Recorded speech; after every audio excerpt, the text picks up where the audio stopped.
Hello, we are live. This is the return of the BS Busters. This is a special episode. It's going to be a little different. Normally in BS Busters, we focus on BS, interesting tidbits in the video game industry, things that might interest a video game player or video game owner. We're going to do something a little bit different. In this episode, this is all about DC versus Marvel, their movie cineverses, how they're structured, how the quality has fluctuated between the two with their respective franchises and such, and basically what needs to be done in order to what we like, what we don't like, what we see is different, what needs to be changed, what doesn't need to be changed, and how is it that Marvel is so damn successful at making their Cineverse work so well. And with me is my co-host, Mr. Triple M. Triple M, give your sign in.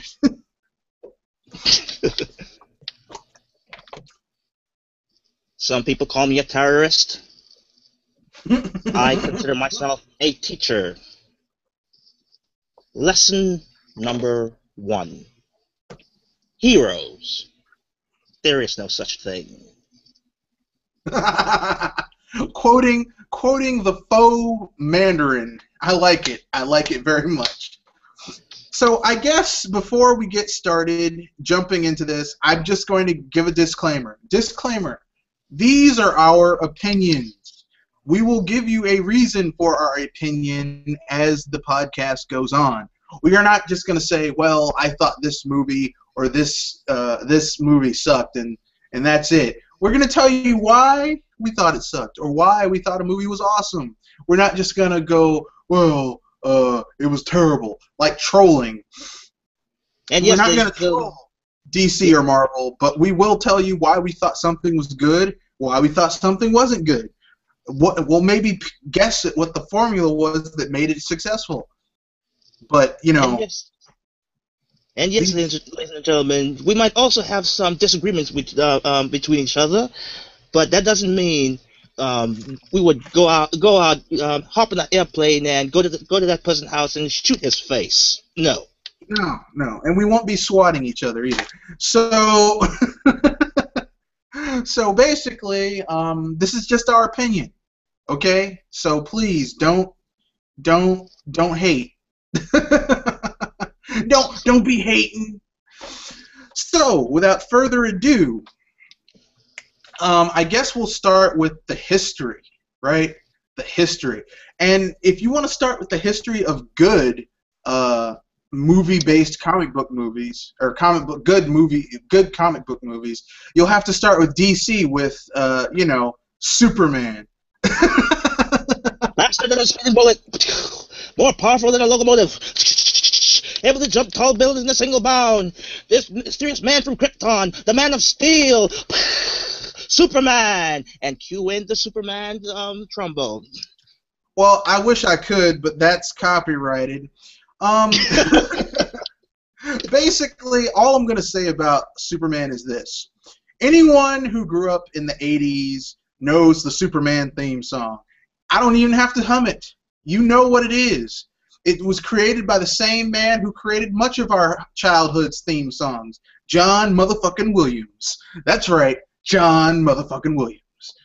Anyone who grew up listening to Indiana Jones, Star Wars, Jaws, and Superman has this man to thank for making their childhoods fucking awesome. Which was why this movie was so awesome. I mean, it had everything. It had a great director, Richard Donner. It had a great scriptwriter, Mario Puzo. And if you don't know who Mario Puzo is the man who wrote The Godfather. That's right, that Godfather. The book, that Godfather. So basically, you've got a talented writer who knows how to create great characters, making a movie about arguably one of the most iconic American superheroes of all time, made by a director who's a really good director. What could possibly go wrong? Answer, not a damn thing. It was a great movie. and for that time in the 80s. No, the original Superman came out, I want to say 79? No, actually it was 1978. Excuse me, my mistake. 78, 79. Yeah, I know it was 79 or 78, but it was like a 70s sci-fi, and at the time it had really intense special effects. I mean, really. I mean, even to this day, when someone, that whoever the fuck that was in Man of Steel, that was not Superman, okay? This is going to be our first disagreement of the night. I'm sorry, it was not Superman. And whoever the hell that was, who they called General Zod, I'm sorry. I'm sorry. Again, which brings me to my. And this is coming from a very big Superman fan as myself. Which brings me to my second point. Superman 2. Also a really good movie. You want to know why? Because in the first movie, they foreshadowed the second movie. As a matter of fact, if you watch the cinematic, uncut, director's cut version of Superman 1 and Superman 2, the opening of Superman 1 is foreshadowing Superman 2. When they bring back Zod, that friggin' Magilla Gorilla motherfucker, and his girlfriend, okay? That's right, okay? They had it set up. You had Lex Luthor, who is a so-called criminal genius, Kryptonite, everything you need to know about Superman. Okay, everything to set up a conflict for the next movie, right? And then we get the second movie, and it's great, except for one thing. Halfway through its production, Richard Donner left, or he was fired, depending on who you ask. If you ask Richard Donner, he left. If you ask Warner Brothers Studio, he was fired. I don't know who to trust. I'm gonna. What I will say is this: if you ever get a chance to watch the director's cut of Superman 2. Which you should get a chance to do that. It's fucking awesome. I mean, it is what Richard Donner originally envisioned, and it doesn't have those corny ass Terrence Stamp as General Zod, using his super breath to blow people away, and little girls' ice cream getting blown off the cone. It doesn't have that stupid shit. It's actually pretty good though. But yeah, so basically, really great film. I liked it. It has one of the most iconic superhero villains. Kneel before Zod. You will kneel before me, Kal-El. You will kneel before me. And then he finally gets his son later on. You will kneel before me, Jor-El. You will kneel before Zod. And, it's just really, here's the thing, okay? Terrence Stamp overacted, but it wasn't to the point, he was using villainous overacting, where it was like, wow, this dude is a douchebag. Yep. Which is why, in my opinion, we're not going to jump into the later iterations of these DC properties. We're going to go on. We're going to continue down the DC lineage of good movies. Now, they had those two good Superman movies, and then the series kind of went to garbage because they had Superman 3, Superman 4. Oh God, yes, please. Those were just garbage. Really, if you like Superman films, don't watch those films. They'll hurt your heart. But they redeemed themselves because they took a dude who got fired out of Disney for being too morbid, named Tim Burton, and and he took another iconic DC franchise called Batman. And he took a comedic actor who, when people heard that this comedic actor was going to be Batman, they were pissed the fuck off. Who am I talking about? Yeah, I would say more like they flipped their heads like a nuclear bomb. Yeah, they did. They flipped the table over. Who am I talking about? Motherfucking Michael Keaton. Okay? That's right. Mr. Mom. Mr. Mom became Bruce Wayne. And to tell you the truth, Michael Keaton was a pretty good Batman. Yeah, so the thing is, he he actually has the face of Bruce Wayne almost to a certain T. Yes, he did. Yes, Michael Keaton. He has those striking eyes that like they could just cut right through you just Michael by him Keaton. looking at you. Michael Keaton played a really good Batman. And then we got the movie, which was directed by Tim Burton and gave us the theme song for Batman. I don't care who else makes a Batman movie.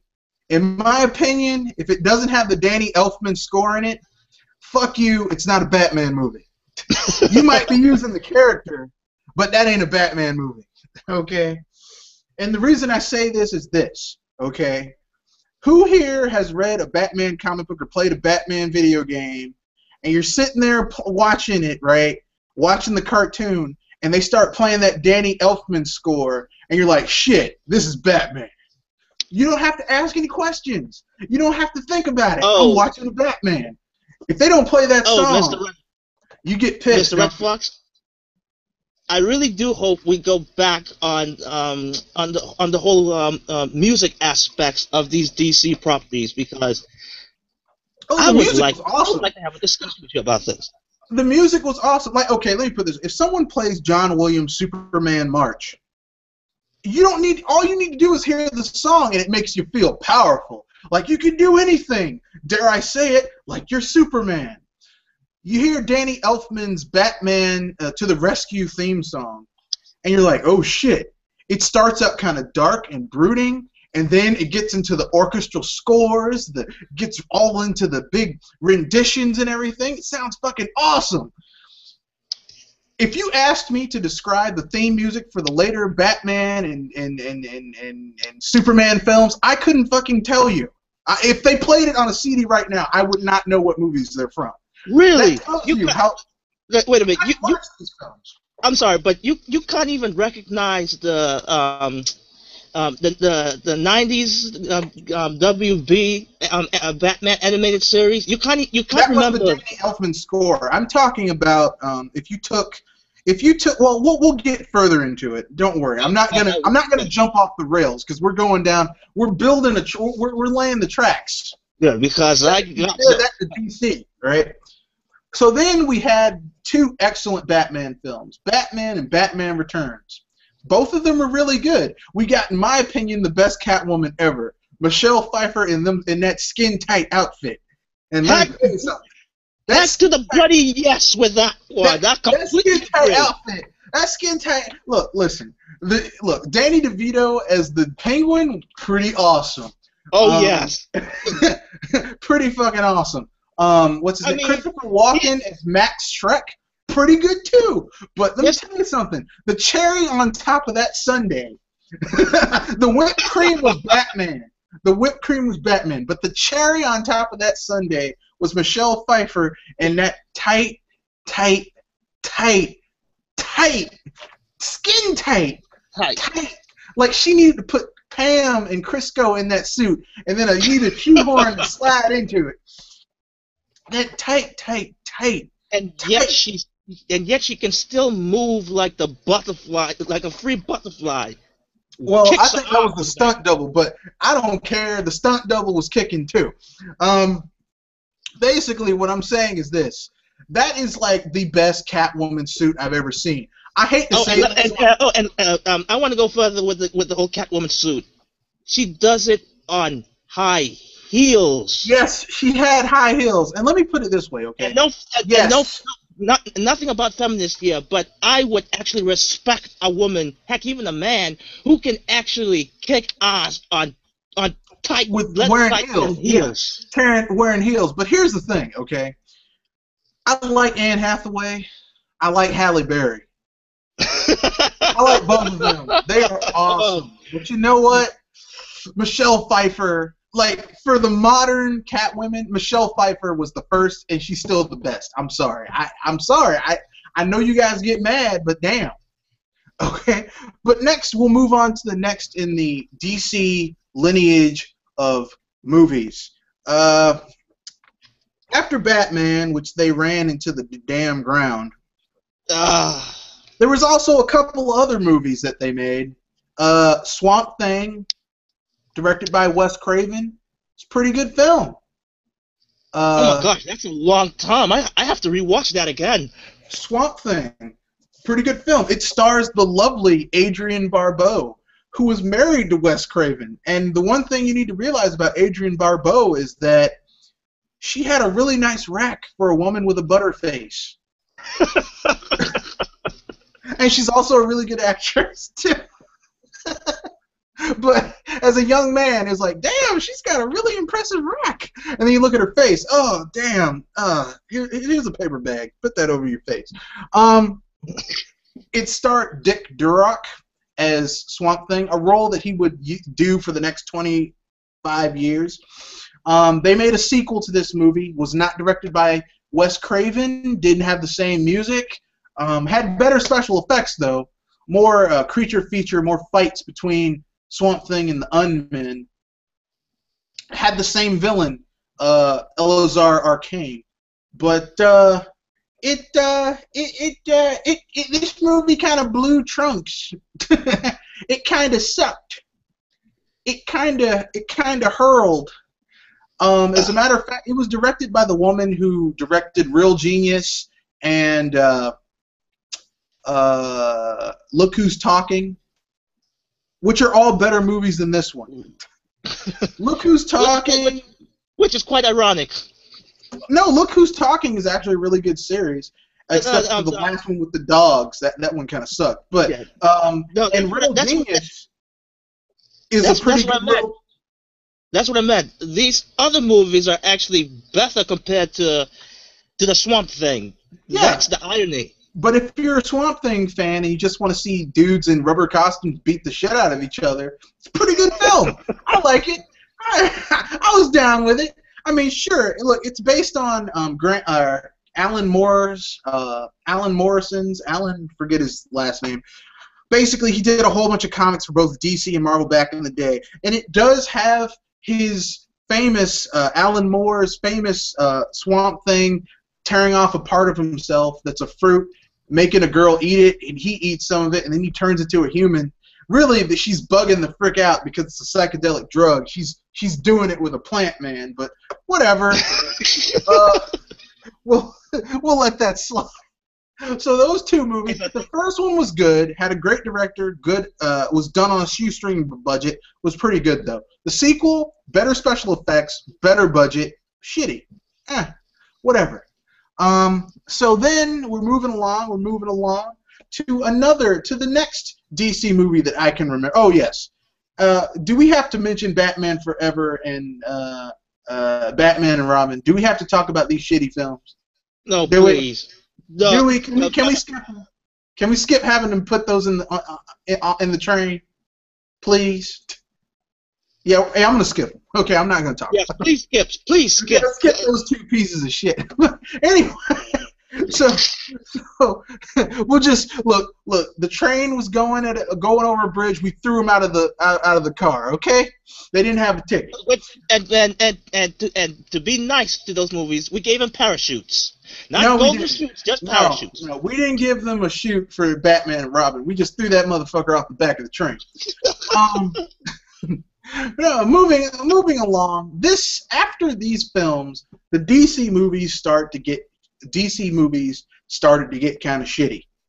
I mean, really shitty. They were shitty with Batman and Robin, but they hit rock bottom with a little film you might have heard of called Constantine.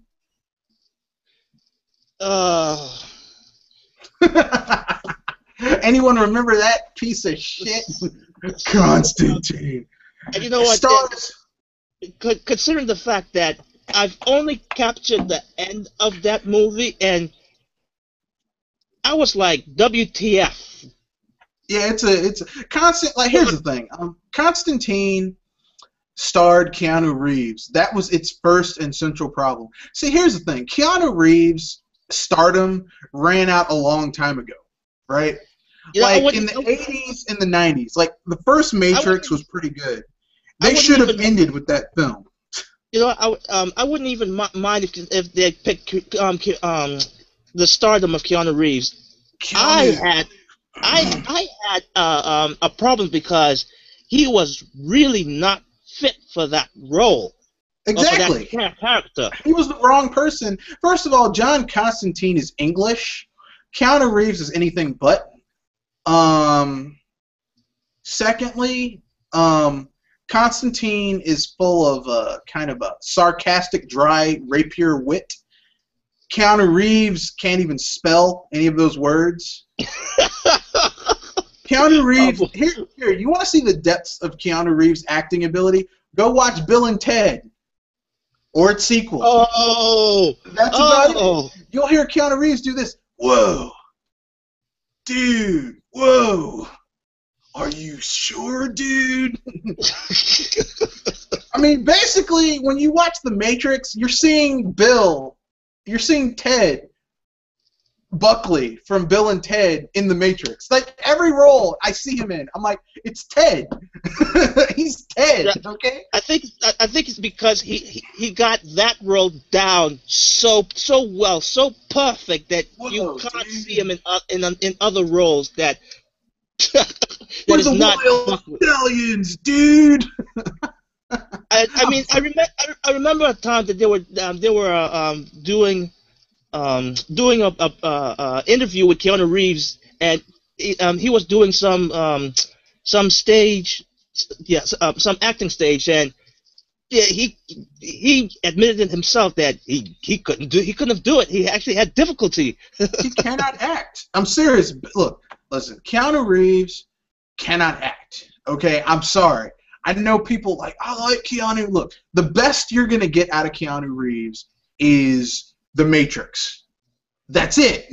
Yes. Anything beyond that, he can't. Look, he's a shitty actor. Okay, let me put it this way. When Will Smith clips his toenails, his toenail has more acting ability than Keanu Reeves. You understand what I'm saying? Like, that's basically how bad Keanu Reeves. But we digress. We're gonna hold on, and throw it off the back of the train because we got to move on. Yeah, before we move on, the only redeemable role that he can play in a DC universe is oh crap, I forgot this character's name. What did he do? From from Batman of the Future or Batman Beyond. He couldn't do Batman Beyond. He couldn't do Terry McGinnis. He couldn't do Terry McGinnis. No, he couldn't. Terry McGinnis was nuanced. Terry McGinnis would fuck up. Terry McGinnis doesn't deserve to have his reputation ruined by Keanu Reeves. But anyway, we're moving forward. We're throwing Constantine the movie off of the train where it gets hit by another train as we're passing by it because that movie was shit. We're going on to the next DC film. DC was kind of, they made a lot of animated series that were pretty good. We won't get into all of those. DC, Justice League Unlimited, Batman, The Adventures of Batman and Robin, the Superman and Batman Adventures, Superman, Justice. Let's see, what was another one? No, that's all of them, I think. Those were all really good. The animated series were really good. Oh yes. They made some TV shows. You may have heard of one of them called Smallville. Arrow. Smallville. But Smallville was the one that put them in the TV Matrix. And I gotta say one thing. This was the start of the downhill journey of the Superman franchise under DC's watch. Because how could you turn Superman into a whiny little bitch? He's Superman. You turn him into a whiny little bitch. No. I would actually be fine with that, but they went too far with it. Yeah, they turned Superman into a whiny little bitch.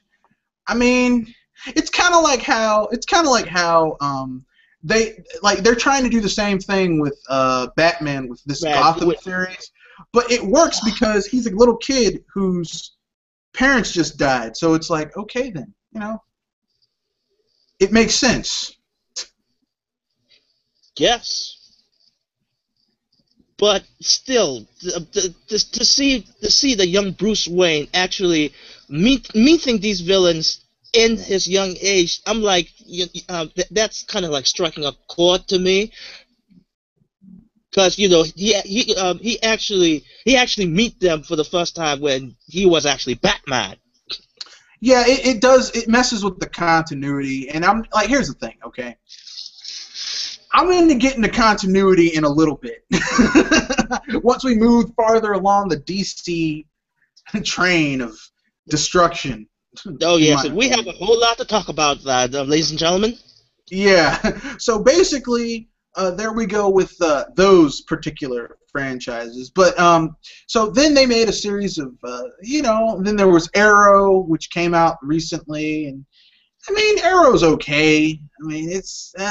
Here's the thing that gets on my nerves. I am tired of DC trying to make. They confuse dark and gritty with realistic. Like, everything doesn't have to be dark and gritty. Like the Green Arrow did not have to be that fucking dark and gritty. It didn't. The Green Arrow is fighting against some secret society. I mean, basically, it's Batman, except the dude doesn't use batarangs in martial arts. He uses arrows in martial arts. I mean, what the fuck? I'm sorry. The thing is, I actually loved his original nonchalant character that actually does have some tendencies to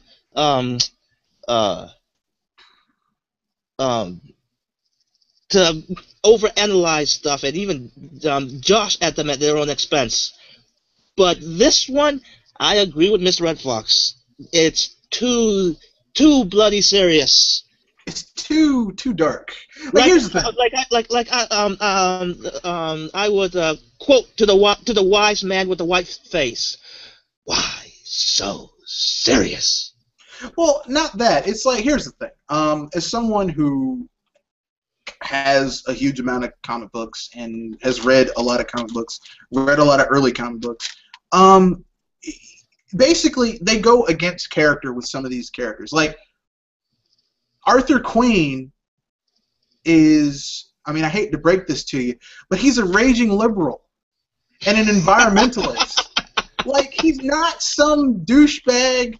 Like, he's the dude who, like, I marched against war and nuclear weapons when I was in college. Like, he's not gonna be like just executing motherfucker. I mean, I'm sorry. I don't know. I mean, look, the action was top notch, but that's not the fucking Green Arrow. I'm sorry. I know. I'm sorry. I don't know who the fuck that is. You call yourself putting on the TV, but that ain't the Green Arrow. But I digress. We're going back into the movies. And then they resurrected the Batman series with Christopher Nolan. He did what? The Dark Knight Return? No. The Dark Knight. Called? The Dark Knight. The Dark Knight. And this movie, in my opinion, was a decent Batman film. The choice of villains was shitty. And I'll tell you why. Excuse me. Wait a minute. Yes, Ra's al Ghul? Yes. And I'll tell you why. No. I'm going to tell you why. Wait. Before you start, let me say this. I actually thought that he was best for an introduction, because really, in a way, you can't go all gangbusters on the first film. No, I'll tell you why. All right. I'm going to tell you why, okay? And I know what some people are going to say. Oh, you don't know what you're talking about. Look, listen, I have read, I have a huge collection of DC comics, a lot of Batman comics. I'm going to tell you a little something, okay? According to the continuity, since we're talking about continuity, people want to bring up continuity. School us, Mr. Red Fox. You want to know who taught Batman all of those awesome stealth ninja skills? He actually went to Japan and learned from fucking ninjas, not the fucking assassin society led by Ra's al Ghul. So I don't know where the fuck they got that continuity from. Secondly, I have to admit, I can also back you up on that one. They also introduced that in the animated series of Batman. So yes, good points on that one. Secondly, he also learned his martial arts skills from some old dude, mystical martial artist called the Master, who also taught another well-known DC hero, well, lesser well-known, called Deadman, his martial arts. Oh!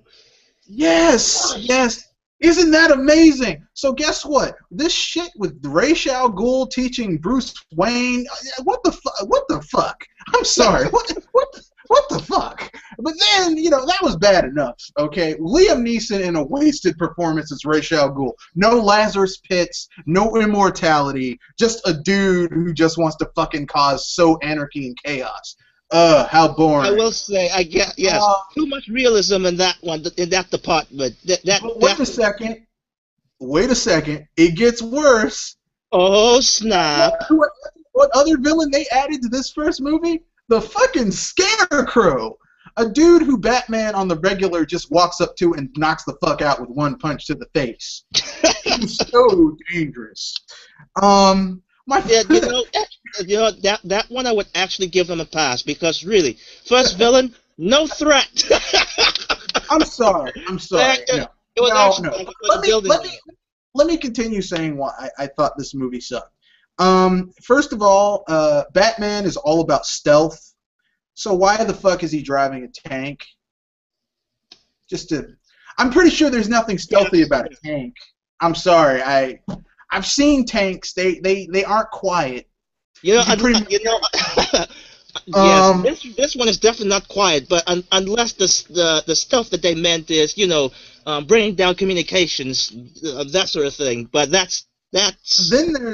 Then there's all that the loveliest thing about this new series is Christian Bale's Batman voice. Holy fucking Christ! Does this dude gargle with rocks in order to get that voice? Tell me about rabbits. I want it. Where's the trucks going, Falcone? Well, swear to me. But you know what? I got. Swear to me.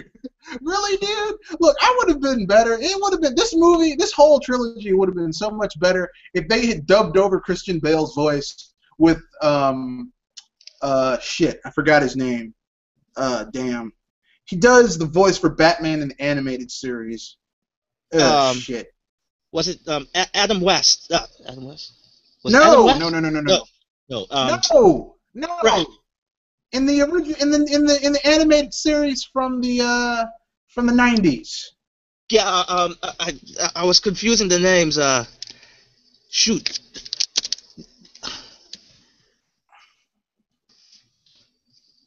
I'm gonna look it up because no one should have to listen to the voice of Christian Bale do the Batman. No one should have to listen to this for 2.5 hours.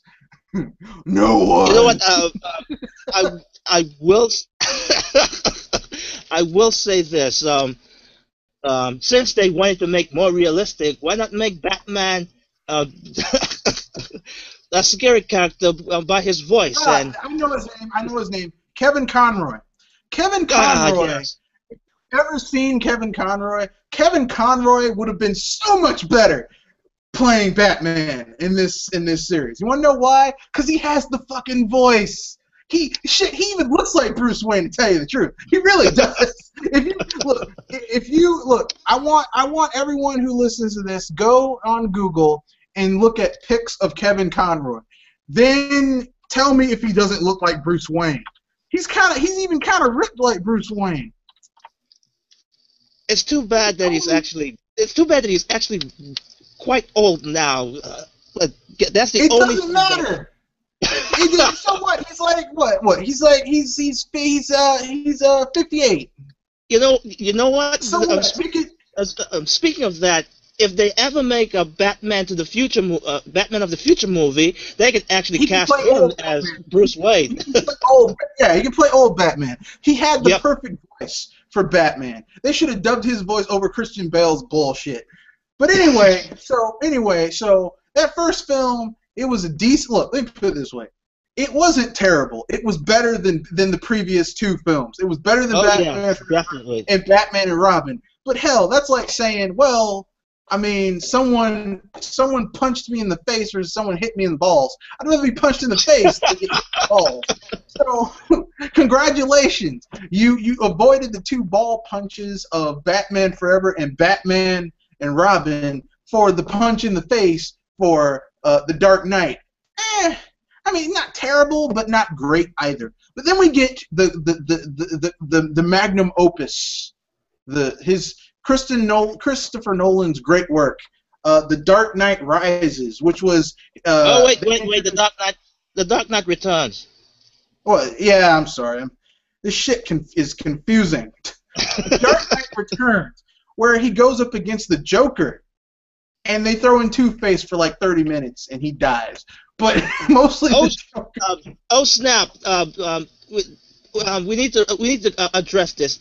It was actually Batman Begins is Christopher Nolan's first Batman movie. Then came The Dark Knight, which that starts with the Joker.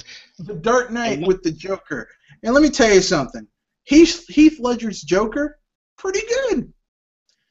I prefer. Dang well, in a way, even kind of surpasses. I personally prefer Jack Nicholson, but that's just my own personal opinion. See, here it depends. At this point, it goes down to personal preference. It's like, do you like the Joker who's darker, or do you like the Joker who wants to make you die laughing?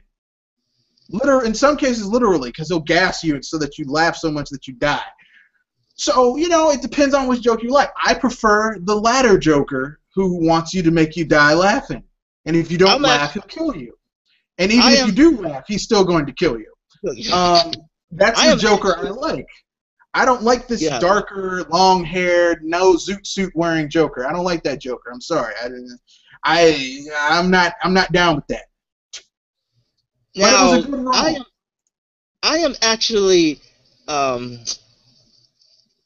I'm actually in a breakup state between these two Jokers because for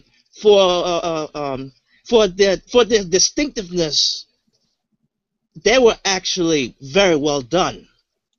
I mean, don't get me. Jack Nicholson got the sheer the maniacal nature of the Joker. Because the Joker will shoot you at a moment's notice. He had the electric hand buzzer, which classical Joker had that. He wore the zoot suit and the hat. Classical Joker wore that. I like classical Joker. That's what I like. I don't like the new iterations of the Joker.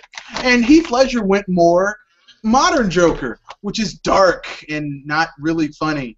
I will say the appearance of Keith Ledger's Joker is not disturbing. My taste. It's not my taste as well, but this Joker, his way of methodical plans and the metaphorical ways that he put in his sentence is actually quite breathtaking, and I should say it was impressive. Yeah, impressive, and that makes it very creepy at the same time. Yeah, but anyway. But I will say, when it comes to the background of the Joker, yes, hands down, gotta give it the original. But I'm sorry, I gotta give it to Jack Nicholson because yes, that's what I meant. He literally he did the most Joker thing that the Joker could ever do. When he dies at the end of that movie, he's got a thing that lets him get the last laugh. Wow. And that is such a Joker thing to do. He's going to get the last laugh. And, it's like, I hate directors that make movies about comic books and don't fucking understand the characters that they're trying to put on the screen. but it seems like that's Keith Lester's Joker actually done that too, as um should I should say I shouldn't say brainwashing, but for the lack of a better word, he actually corrupts someone that was supposed to be incorruptible. Harvey Dent. Harvey Dent wasn't incorruptible. He lied about being Batman. He was a glory seeker. Oh yes. I mean, here's the thing. Okay? Harvey Dent. The thing about Harvey Dent is this. Everyone thinks Harvey Dent is, well, when he had the acid spilt on his face, he became Two-Face. I'm talking about the comic. He was Two-Face before the acid ever got to his face. That was the catalyst. That was the catalyst for him permanently becoming Big Bad Harv. But you know, Big Bad Harv is actually he had a double personality to begin with. Yeah. Okay. But anyway, I digress. The second movie, pretty good. Let's get to the third movie. I will say before we go to the third movie, this was one of the few movies, or many movies. Now I should say few movies. This was one of the few movies that actually made me in tears. I mean, I actually put myself in position to these civilians that they had a choice to make, and I'm like, shit. Do I have to do this cruelty to be in existence, or and fall to prey of becoming something that I actually despise on, or should I make that sacrifice? That's that sacrifice to know that I'll have a shorter life, but at least it was meaningful. And I know dang well there are many people, even on this face of the earth, they would choose the latter. Yeah. Just to survive. Anyway, just to survive that one day longer. But the second thing came out. It's a pretty good movie. Then came the third movie. Now we're gonna diverge on this. I hated the third Batman movie. I'm gonna tell you what. You're not the only one. I know some people are going to be like, "Boy, you didn't like Bane." Let me tell you something. First of all, in the comic book, you want to know what happened by Alan Morrison? You want to know what happened before Alan Moore, whatever his name, I forget his name. It's not Grant Morrison, it's another dude. You want to know what happened before Batman got to Bane? Bane basically let the inmates out at Arkham Asylum. He was waiting in the innermost chamber. And Batman had to fight his way through his entire fucking rogues gallery of villains to get to Bane. By the time Batman got to Bane, he was tired, and Bane was fresh. And Bane was roided out on Venom, and he broke his back. That didn't happen in this film. You know what happened? He got tricked by a pussy, in this case, Catwoman. They called her that. That's basically what she is. Speaking about that, he actually did fought a bunch of those. Yeah, but it's just look. It wasn't would have been cool. It was just some random fucking villains. Okay. Yes. Wasn't But anyway, Bane kind of, sort of broke his back. Sort of. It didn't really look like the back break from the comic book or even from the animated series. But let's get back to Bane. If you ask the average comic book fan who Bane is, they'd say he's a South American mercenary who has access to a secret formula that he pumps into his veins called Venom, a super steroid that makes him stronger, tougher, faster, just insane. He's also a mastermind. He's a criminal mastermind. Who the fuck did we get in this movie? A dude who apparently is apparently addicted to cheeseburgers. Literally, it looks like he was like, before, I'll be right with you, Batman, but first I must finish this plate of cheeseburgers. Oh no. Okay, so basically, what I'm saying is that we've had 2 movies with Bane in it, and I'm going to say this is embarrassing, but Batman and Robin did a better Bane than the third Batman, Christopher Nolan Batman movie. That's some embarrassing shit. Joel Schumacher did a better Batman and better Bane than Christopher Nolan. That's embarrassing. I will say, personality-wise, of Bane in Batman and Robin, oh my God, man, not there, but for the rest, especially with that, He had the look. Juice He had the look of Bane. Yeah, he had the look of Bane. He had the whole steroid thing. See, here's the thing about Bane, okay? My God, man. Batman can take Bane if he isn't juiced on Venom. Once he gets juiced, Batman has a limited set of choices. In the animated series, he has filled his cape full of bricks and hit him in the face with it. He has yeah. He uses Batarang to get around him and cut the venom going into him in order to make him weak so that Batman could beat him. Bane is one of Batman's toughest opponents because he is so much more fucking stronger than Batman is. Man. Batman is at the peak of human fitness. Bane surpasses that shit, all thanks to Venom. But anyway, did we get any Venom in the third movie? No, we got a dude who was mutilated and had a breather because apparently when they caught him for letting out Ra's al Ghul's daughter, they mutilated his face and he needed a breather in order to breathe. Now, you would think I thought they would actually incorporate the Venom in that sequence. Nothing of that. Like I don't know why you would think that. They had a Ra's al Ghul with no Lazarus pit, so he can't live forever. Yeah. They had the shittiest Harvey Dent, no acid in the face. I was an explosion, and now I'm evil. Oh, the fire. Yeah. It was a fire. My face was burnt. That's why I'm bad now. And then they had, there's 3 nuclear weapons going around, and Ra's al Ghul's daughter, Talia al Ghul, which, I mean, he killed off Talia al Ghul, so that means we'll never get a Damian Wayne from this fucking franchise. Oh, God. But I digress, okay? Heck, anyway.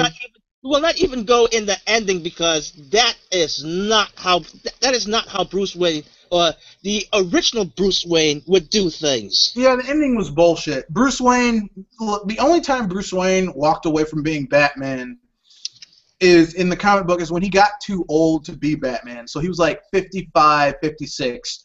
And before he went out on a bang. Basically, in the Alan Moore comic, he basically he comes back, he goes vigilante, what's his name, gets the president at the time gets pissed off and sends Superman to go after Batman. Batman wears his super suit, beats the shit out of Superman. Heck, of course, he had kryptonite. He had kryptonite to help him. It wasn't just. It wasn't. Look. I'm sorry. I'm sorry. I cannot for the life of me, and not even this is more than just being a Superman fan, but I cannot accept that comic book with that story alone. No, well, the beginning of it's pretty good. It's just after that it gets kind of shitty. But the beginning where he beats the shit out of Superman, because here's the thing about Superman, okay? Superman is so powerful that sometimes, even though I'm a Superman fan, I want to see him get his ass kicked. Because Superman he's so fucking powerful. There needs to be someone who just beat his ass every once in a while. He needs to get his ass beat. That's just how. It's kind of like in Dragon Ball Z. Every once in a while, you get tired of Goku always getting all powerful. You want to see him get his ass kicked. I'm sorry. I am not that kind of person. I am. But yeah, sometimes I want to see Batman get his ass kicked. I'm tired of all the time. Not even that.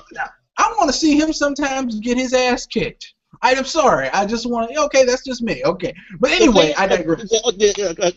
Okay, the only thing I can actually accept that sort of beating is only because Superman was actually holding back. No, he wasn't. In the comic book, he got hit by kryptonite, and as we all know, Superman and kryptonite don't mix. I mean, sure, Batman only hit him with enough to make him weak, and then he beat the shit out of him. But sometimes you need your ass kicked. That's just how it is sometimes. But anyway, I digress. So we get these 3 movies, and they're just fucking. The middle one's pretty good. The first one, in my opinion, is eh. The last one is what the fuck. The middle one's pretty good. They're all watchable. If you aren't a DC comic fan, Christopher Nolan's Batman trilogy is awesome. If you are a DC fan, they are fucking abominations. You're gonna be like, what the fuck? When the fuck did this happen? What the hell is this?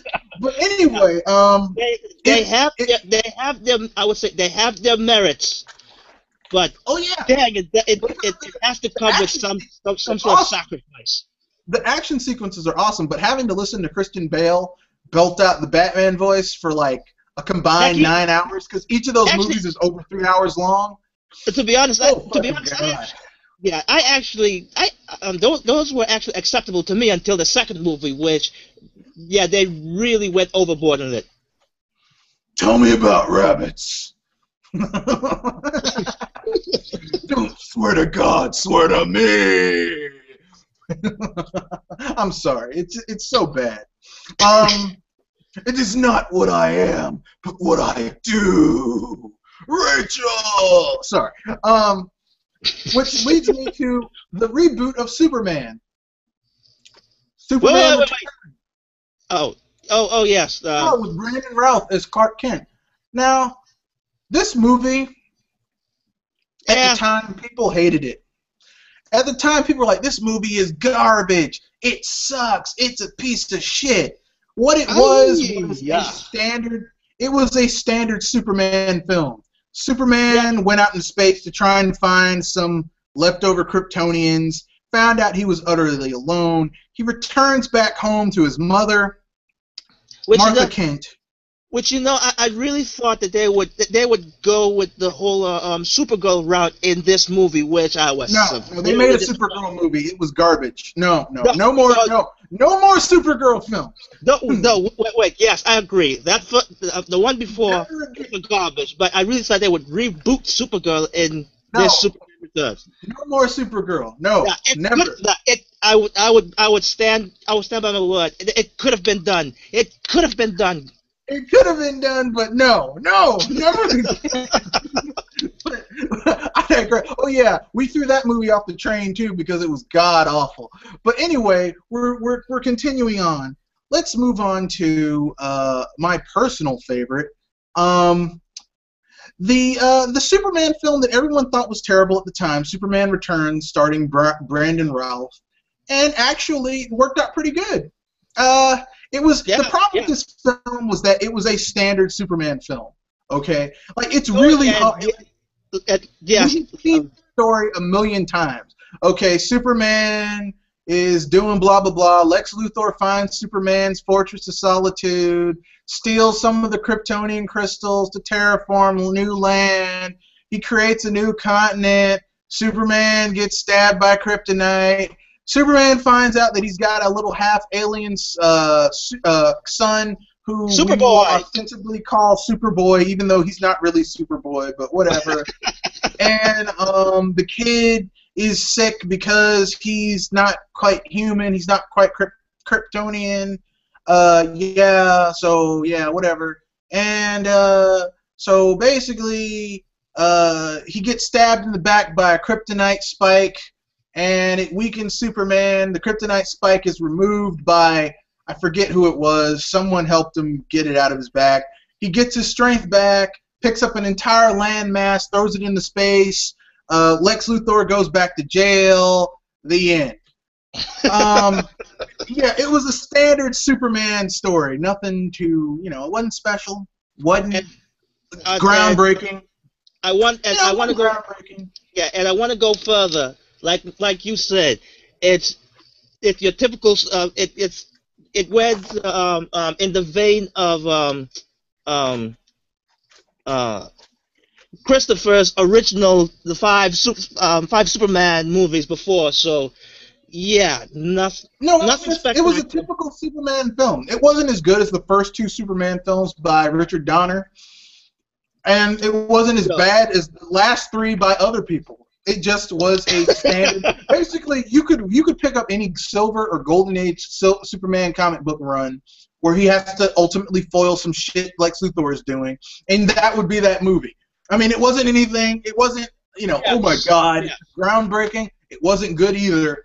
It was just, But then we Yeah. got the next film, Superman film. And this film, no wait, I'm forgetting a stinker in the middle between all this. The Green Lantern. Oh my Oh God. God!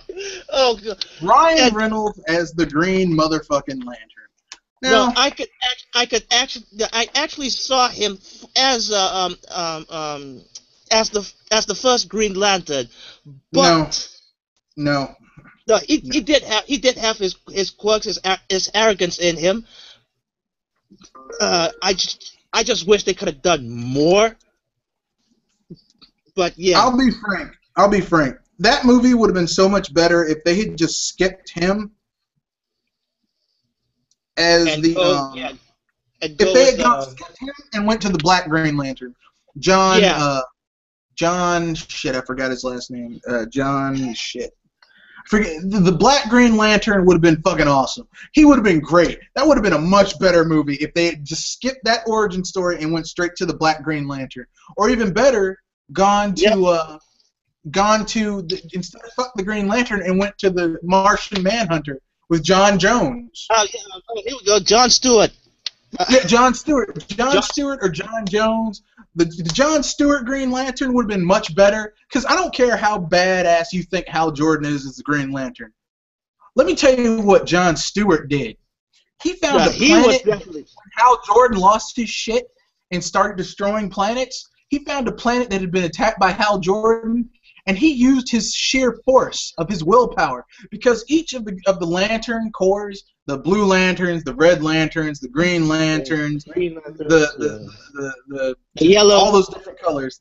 Oh, not the yellow lantern. Each of them is based off of a specific mental ability. So the Green Lantern's power is all based on their willpower. You want to know what John Stewart did?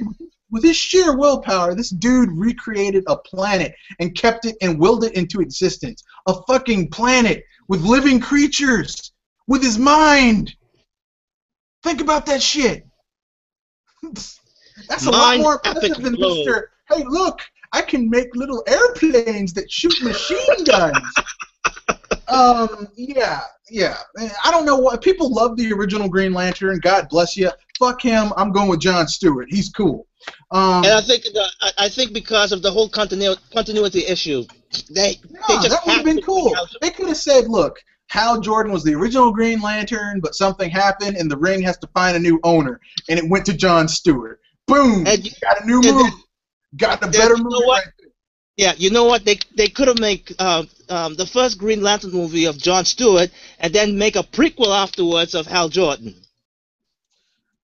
That probably would have been better, but I don't know. That movie, I don't know, man.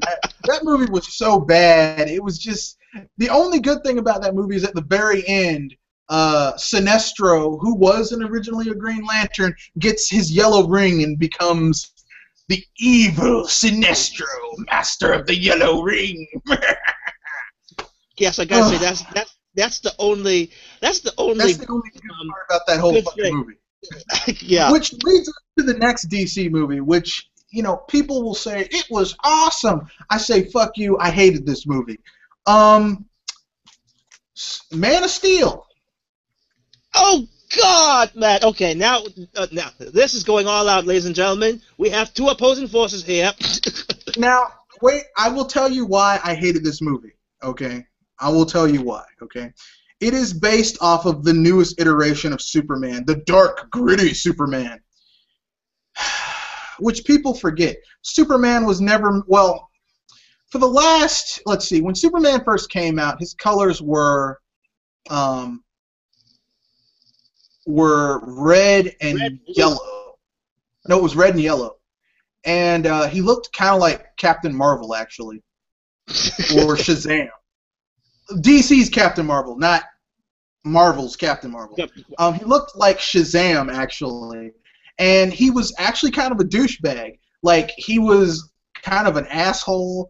Like, he killed people. He wasn't as all-powerful as he is with the later iterations. He, like, literally, his powers were what the theme song said in those old TV shows. He could leap tall buildings in a single bound. He was faster than a speeding bullet, more powerful than a locomotive. Like, those were his powers. He couldn't fly. There was no kryptonite. and like robots could beat him up, and villains, if there were enough dudes, could fight him.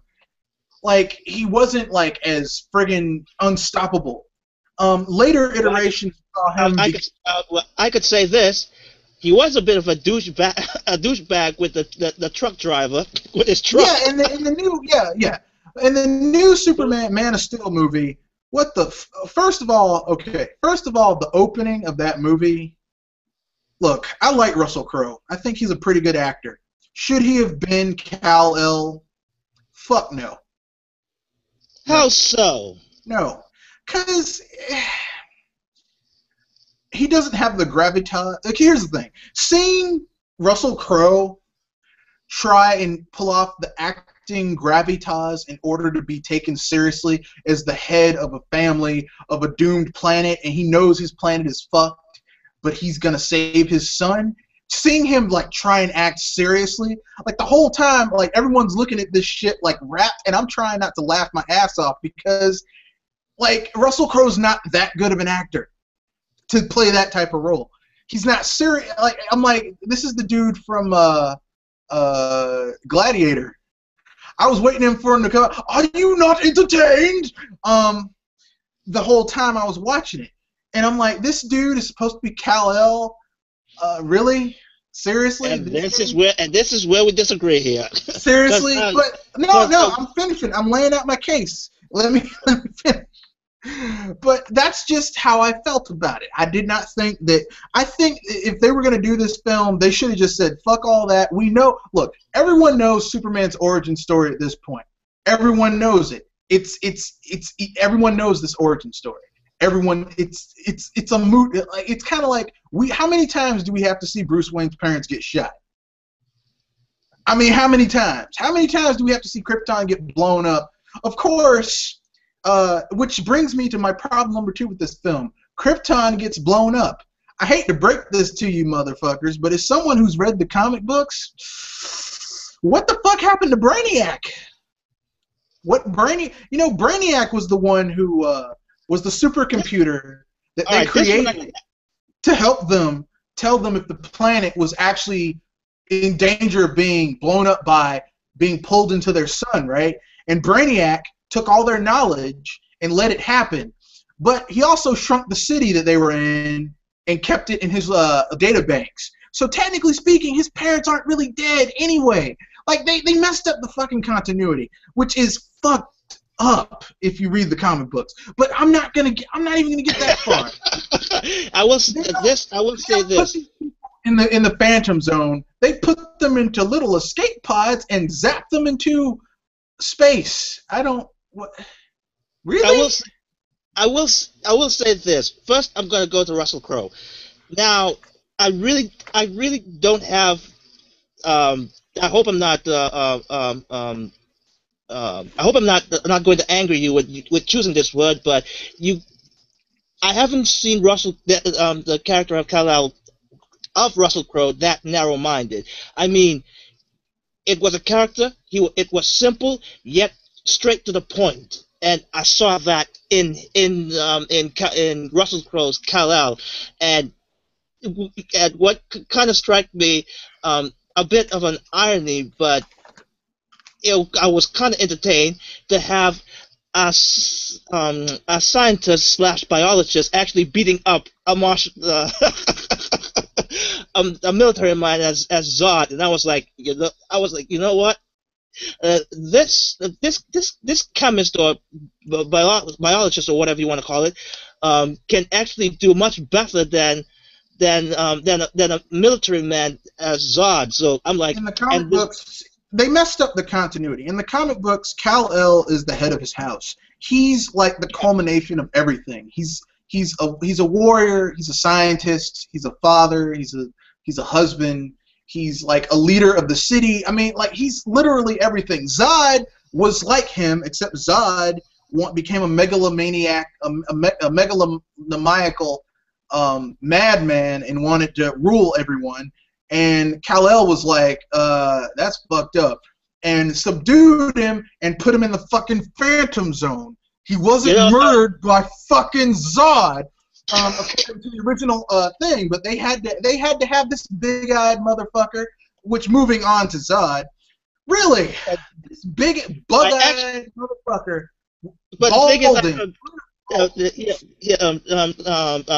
Let me get this before I go to Zod. But this whole thing actually ties in with the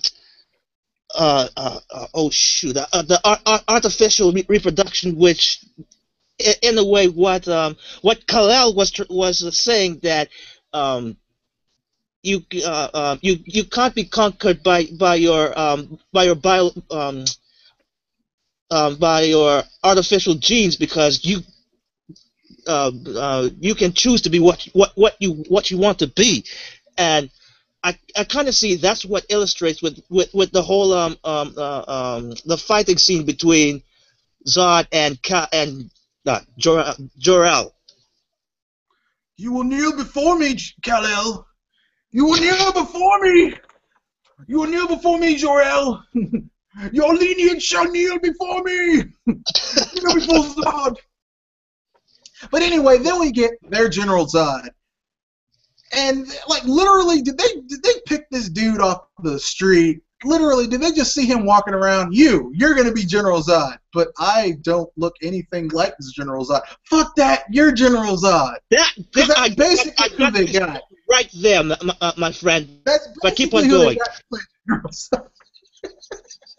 Kneel before Zod. I will say this.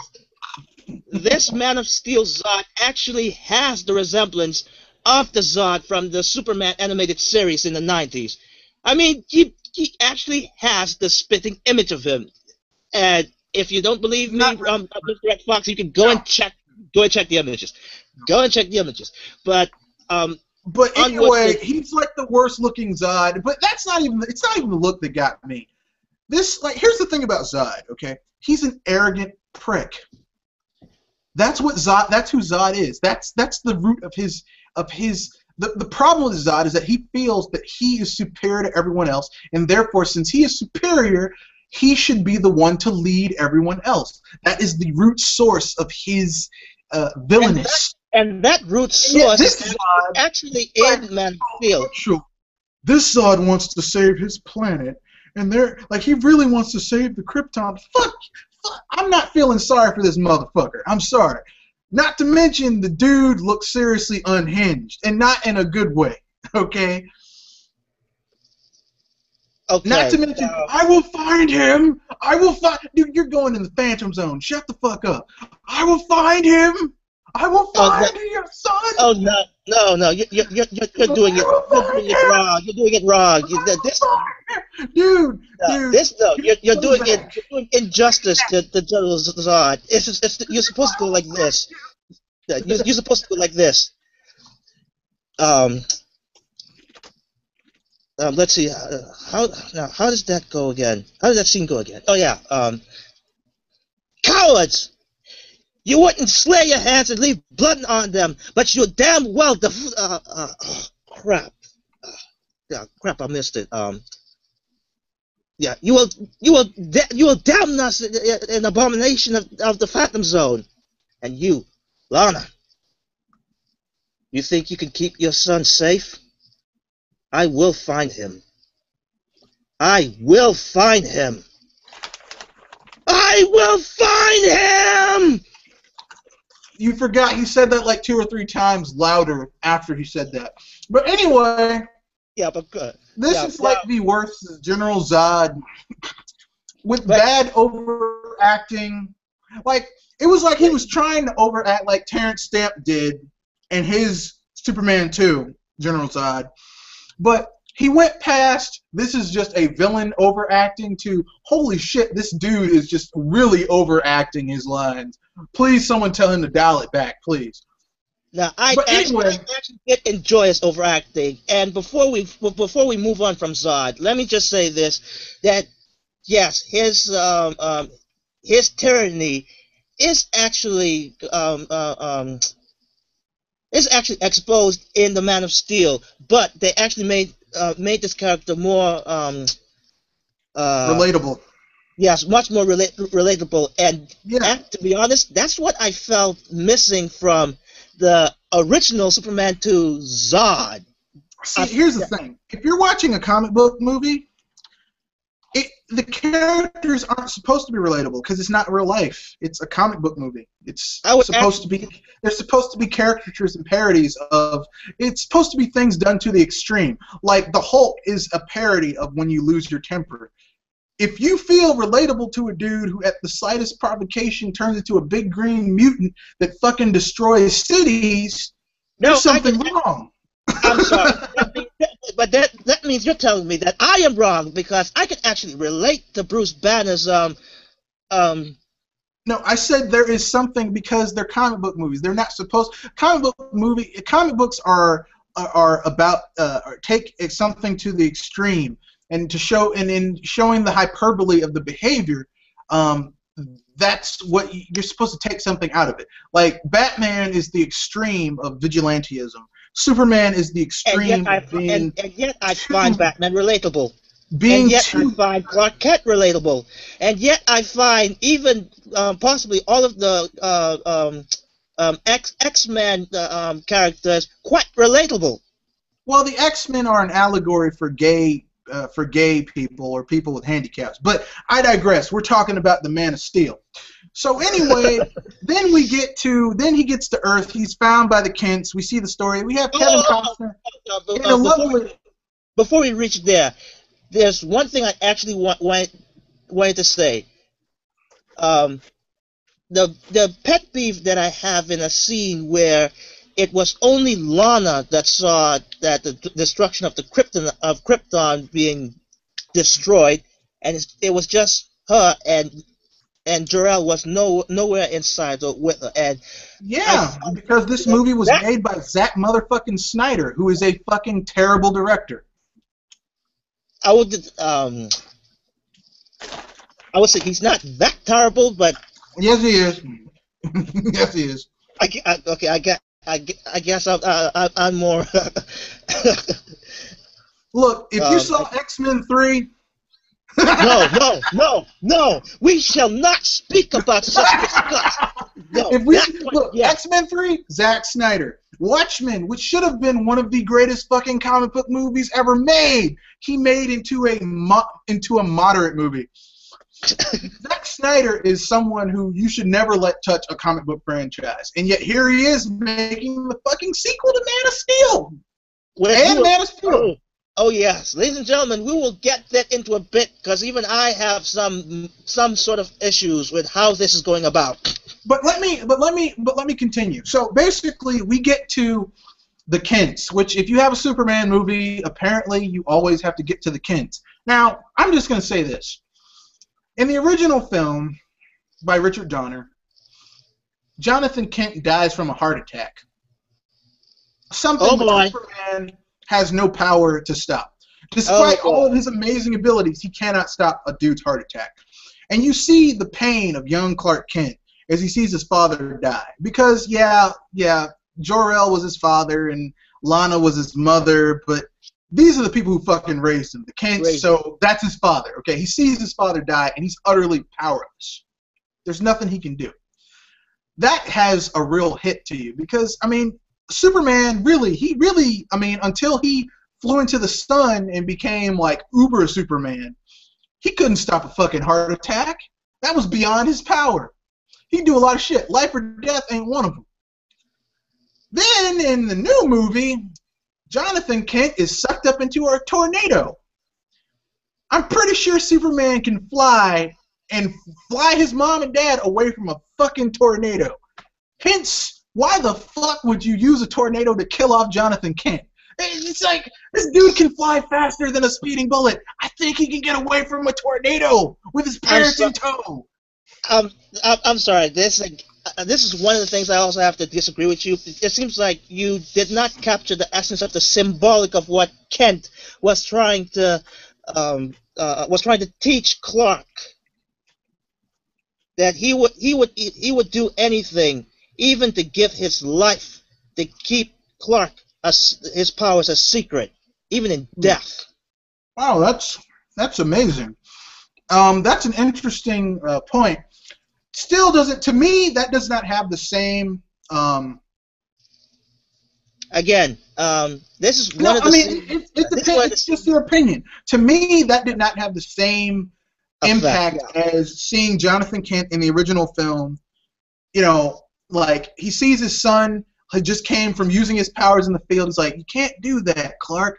And it's like, well, why do I feel different? Well, Clark, you know, everyone has their own strengths. You, boy, you've got all types of, the world's your oyster. You can do whatever you want.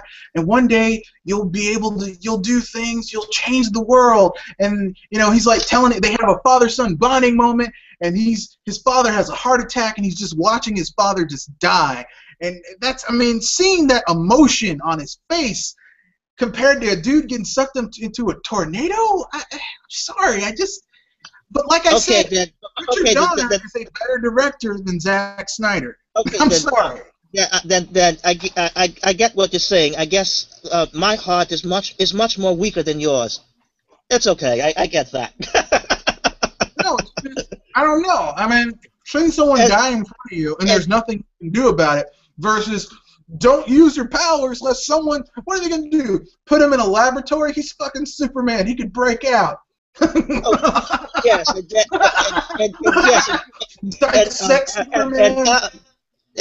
after that, being hunted by people in military for his whole life. Yes. Dude, let's do that. Dude, who's going to hunt down Superman? Well, you know by logic when it comes to military. Who's gonna hunt down Superman? Who?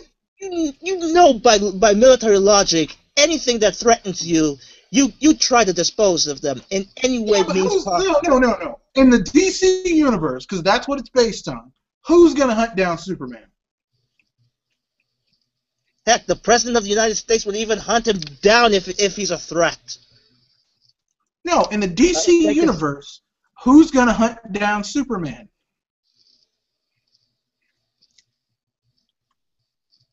I guess I would die for my country then do nothing.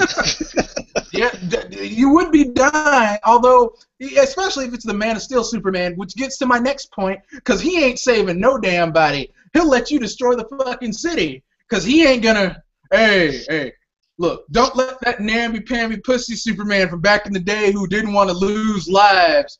Fuck that guy. Look, you on your own. They smashed that city up. Your ass is dead. My next, which basically, you know, Superman sees the very life energy of all living creatures, which is why he's a vegetarian. He doesn't eat meat. He doesn't take the lives of other creatures in order to sustain himself. Wait a minute. And yet we get a film, like he goes out of his way in his fights to, you know, minimize casualties as much as possible. And yet we get a film where he's okay with, you know, a whole bunch of Kryptonians destroying entire fucking cities. Yeah. Oh God, this is going to be a disagreement night for the for the people to hold off. I will say this: yes, it was overbearing to see a whole city just going down. But you have to take this into context. Like with that fight scene between Zod and Clark. Clark was actually trying to stay away from populated areas. It's only Zod that was kept going in. No, before the fight scene, there's tons of points in that movie when they activate those machines in the 3 different parts of the world. Actually, 2 different parts. There were 3. I thought there were 3, or maybe he destroyed one. Whatever. Activate the machines to turn the world into New Krypton. And basically, these machines are fucking destroying cities. People are dying. Superman's just, those people are dying. Oh, well, shit. Okay, yeah. This is something that that Red Knight said it himself. What you have a choice. What you want to do? Actually, stop the machine from doing any other more damage, or save the people while keep. Yeah. No, I understand what you're saying, but my point is this. How it was done, how the script was made, how they plotted it out was shitty. But then again, It's a Zack Snyder movie. Like I said, he is not known for his what's the proper finesse with these things. So basically, we get to the Zod fight where he snaps Zod's neck because, you know, Superman, that's the only choice he had. And I know what some people are going to say. Red Knight said the same thing. But he killed Zod in the comic books only after their third or fourth meeting. Before that, he zapped him back into the fucking Phantom Zone. Heck, he actually killed Zod in Superman 2. No, actually he didn't. If you watch the director's cut, they go to jail without their powers because Superman goes into the chamber that he uses earlier in the film to turn himself into a human to take away his powers. He stays safe in the chamber and keeps his powers, and it makes them lose their powers, and that's how he basically. But if you watch the director's cut, which is Richard Donner's original version of that film, you see at the very end of the movie they have General Zod and those two other motherfuckers going to jail. So no, he didn't kill General Zod. Sorry. He didn't kill General Zod in the comic books until like their third or fourth meeting. And like the first time they met, which would be the first time this movie existed, he merely constructed another Phantom Zone gate and zapped General Zod and the other Kryptonians who were with him into the Phantom Zone. So, yeah, because Superman, we need to make Superman into a murderer like the first time we have a new Superman reboot movie, because that makes so much sense. I'm sorry, but you're really looking at this in a very, very, again, narrow-minded way. And jaded. I wouldn't call myself narrow-minded, because see, here's the thing.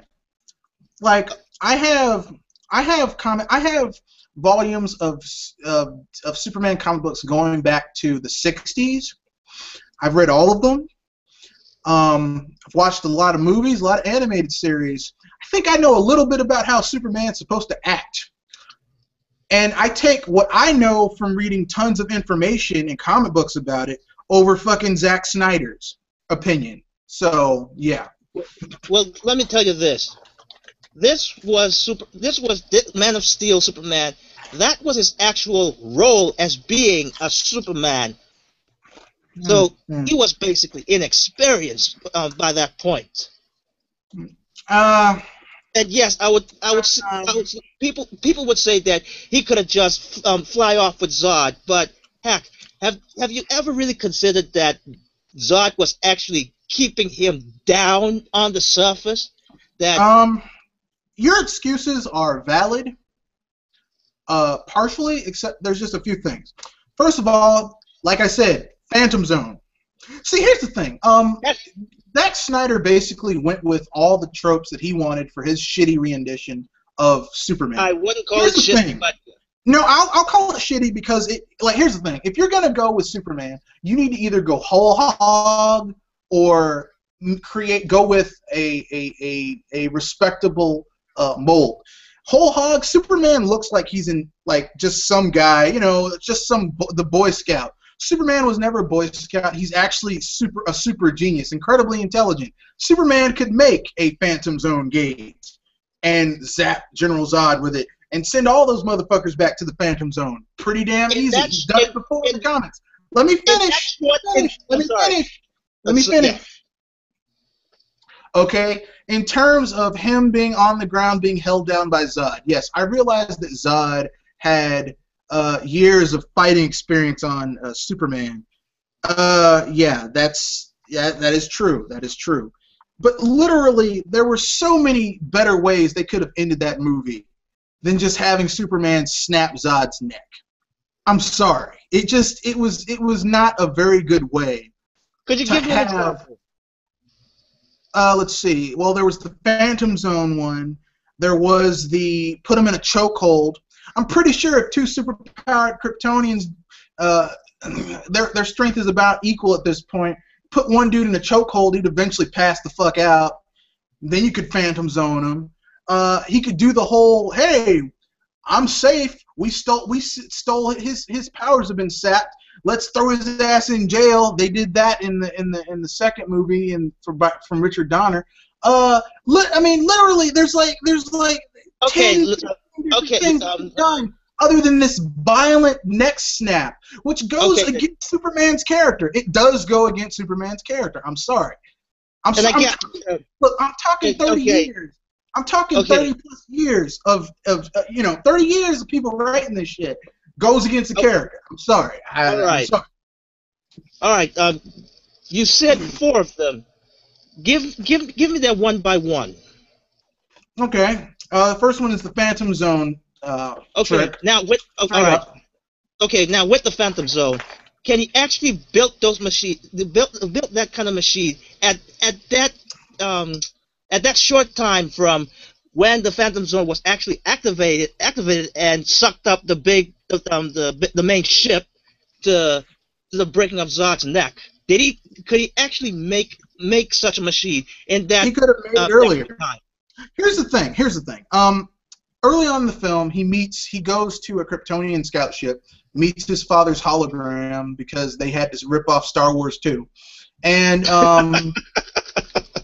like he has a conversation with his father's hologram, and he's like, well, General Zod's coming for you, and blah, blah, blah, blah, blah, yakety smackety. Now, if you know anything about Superman's abilities, which, like I said, 30 plus years of comics that I've read. I should know as well. Superman is actually really fucking intelligent. His grasp of science is far above what normal human beings, and plus he can move superhumanly fast. Superman has created things to impart his superpowers to people for a day. He's built Phantom Gate nullifiers, Phantom Gate guns. He's done this before. He could have done it. Even though he was young, his father was right there. His father helped create the Phantom Zone, Phantom Gate thing. He could have told him how to do it. But no, Zack Snyder wanted to make a Superman film that had him fucking killing somebody because that totally goes with Superman's character. You know, he kills people. If there's no other way out, he will kill you. All right. Case in point, could he actually predicted that all this shithole could have happened with old General Zod wants to? No, he couldn't have predicted it. But here's my point. If you're dealing with Kryptonians, and Superman, he is intelligent. Superman knows I'm on Earth. I have superpowers. New Kryptonians are coming to Earth. They will probably have superpowers. Therefore, I will need a weapon that will give me an edge against motherfuckers with superpowers. Huh. What can I use? I could make a nullifier to nullify their powers. I could make a Krypton ray gun. I could wear a lead-lined suit, which he's done too. Shoot him with krypton and give him kryptonite. Well, let me tell you this. I would actually give Zack Snyder a pass on this specific thing because, for one, again, the inexperience. 2. If you know, I would think that this Superman, despite all that he's been through in this movie when he was in his youth, he would still try to see the bright side of things in face value. So I guess with this, all right. I'm listening. Go ahead. All right. So I would say in this, to me, he actually need to experience first before actually think abroad. The naive side of Superman, which now after this experience he's not that naive anymore. Anyway, so yeah, I disagree because basically Superman was never naive. Even the pre-Silver Age Superman, who wore red and had yellow as his colors and was kind of a douchebag. And very dead, yes. He was kind of a douchebag. Was not like he still was really about justice and everything. Like if you were a wife abuser, he'd beat the shit out of you. But he didn't kill you. He just beat the shit out of you. a woman who was a Black Widow killing her rich husbands. He found the evidence and had her sent to death row to the electric chair and bragged about it, but he still was on getting justice. Then later on, we had the Silver and Golden Age Superman who really didn't kill people, and were like Superman was the ideal. You know, he was like someone who was so good that basically Superman was so good that he inspired other people to want to be better. Unless you're Lex Luthor, in which he inspires you to unreasonable hatred and psychopathic behavior. But normal people, he inspires them to be better. Then we get this film where this Superman spends, oh God, the first half of this movie bitching and whining and complaining and crying, or half crying, and then the later half of the movie he finally gets a Superman suit. This is the darkest, grayest, not bright colored or really impressive looking suit I've ever seen in a superhero film in my life. I think Bruce Willis's superhero costume, which was a hoodie and some sweatpants in Unbreakable, was more impressive than this fucking suit. But anyway, that's another story for another time. Yeah, but my point is this. He then finally gets the suit. And do we get any John Williams score? Although, really, after seeing this movie, I would hold on. Before we get to that part, I want to go. I want to at least try to voice my my viewpoint on the three other aspects that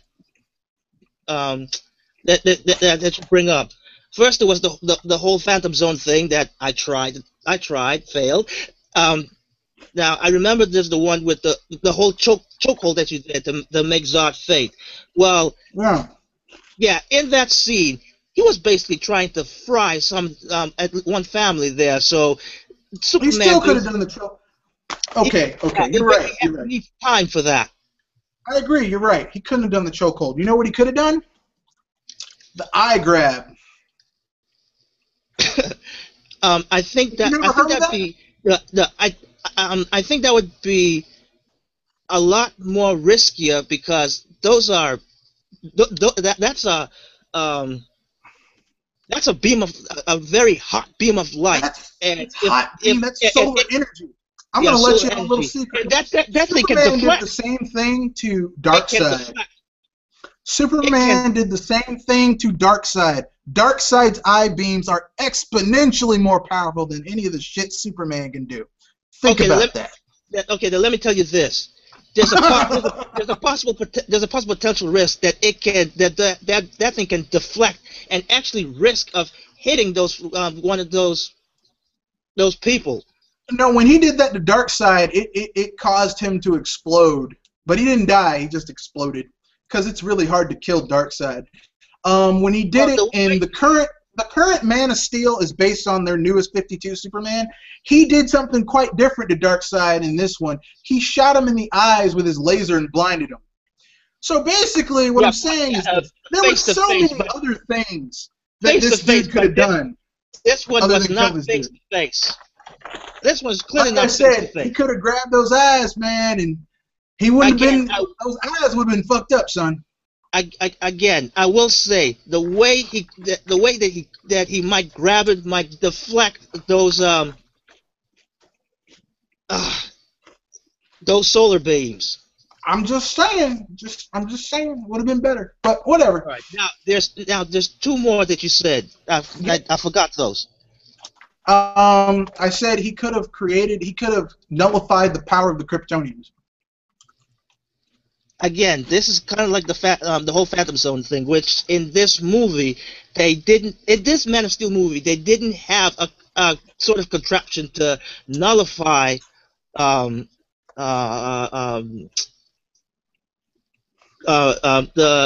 abilities of Kryptonians. They could have had kryptonite, which leads me to my fourth point. That could be introduced in the next movie, which I'm going to. Lead suit and kryptonite. We've seen Superman do this before. Wait a minute. What was the other one?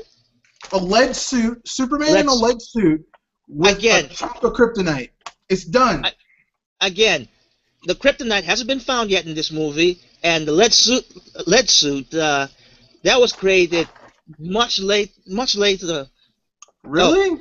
Excuse me. Kryptonite wasn't found yet? Let me ask you something. What happened to Superman when he first went to the new to the Phantom to Zod's ship?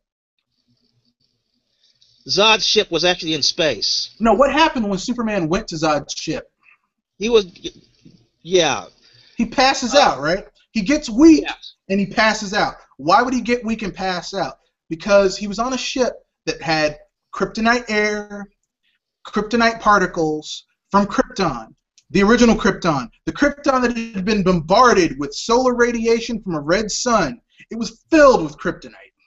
I can actually debunk that because after Lois Lane put that contraption thing with his conscience and memories in it, Jor-El actually changed the atmosphere in the ship.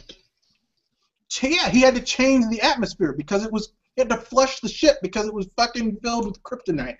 But so, anyway, again, that could never happen. Kryptonite exists in that universe, and they could have had it. But like I said, Zack Snyder wanted to make his fucking Superman movie, which was garbage. But anyway, now the last part, the last one was that one with the lead suit? Mm-hmm.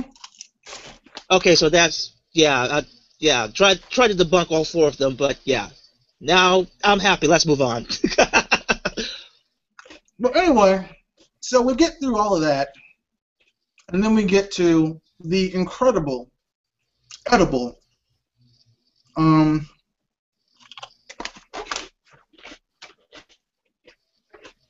that's it. That's Man of Steel, which I did not like. I did a review, got many dislikes. I don't care. I thought it was an abomination, and the worst thing of all is that it didn't have the John Williams music in it. But looking back on this film, considering the, in my opinion, shitty representation of Superman that they had, I would feel offended if the John Williams Superman score was in this movie. I would be mad. I would have been pissed. I would have been like, this movie doesn't deserve to have this song in it. I'm sorry. Can we speak about that now? Go ahead. I will disagree because the John Williams Superman theme, that was not actually the first Superman theme. Let's go back to 1941, which that George Reeves.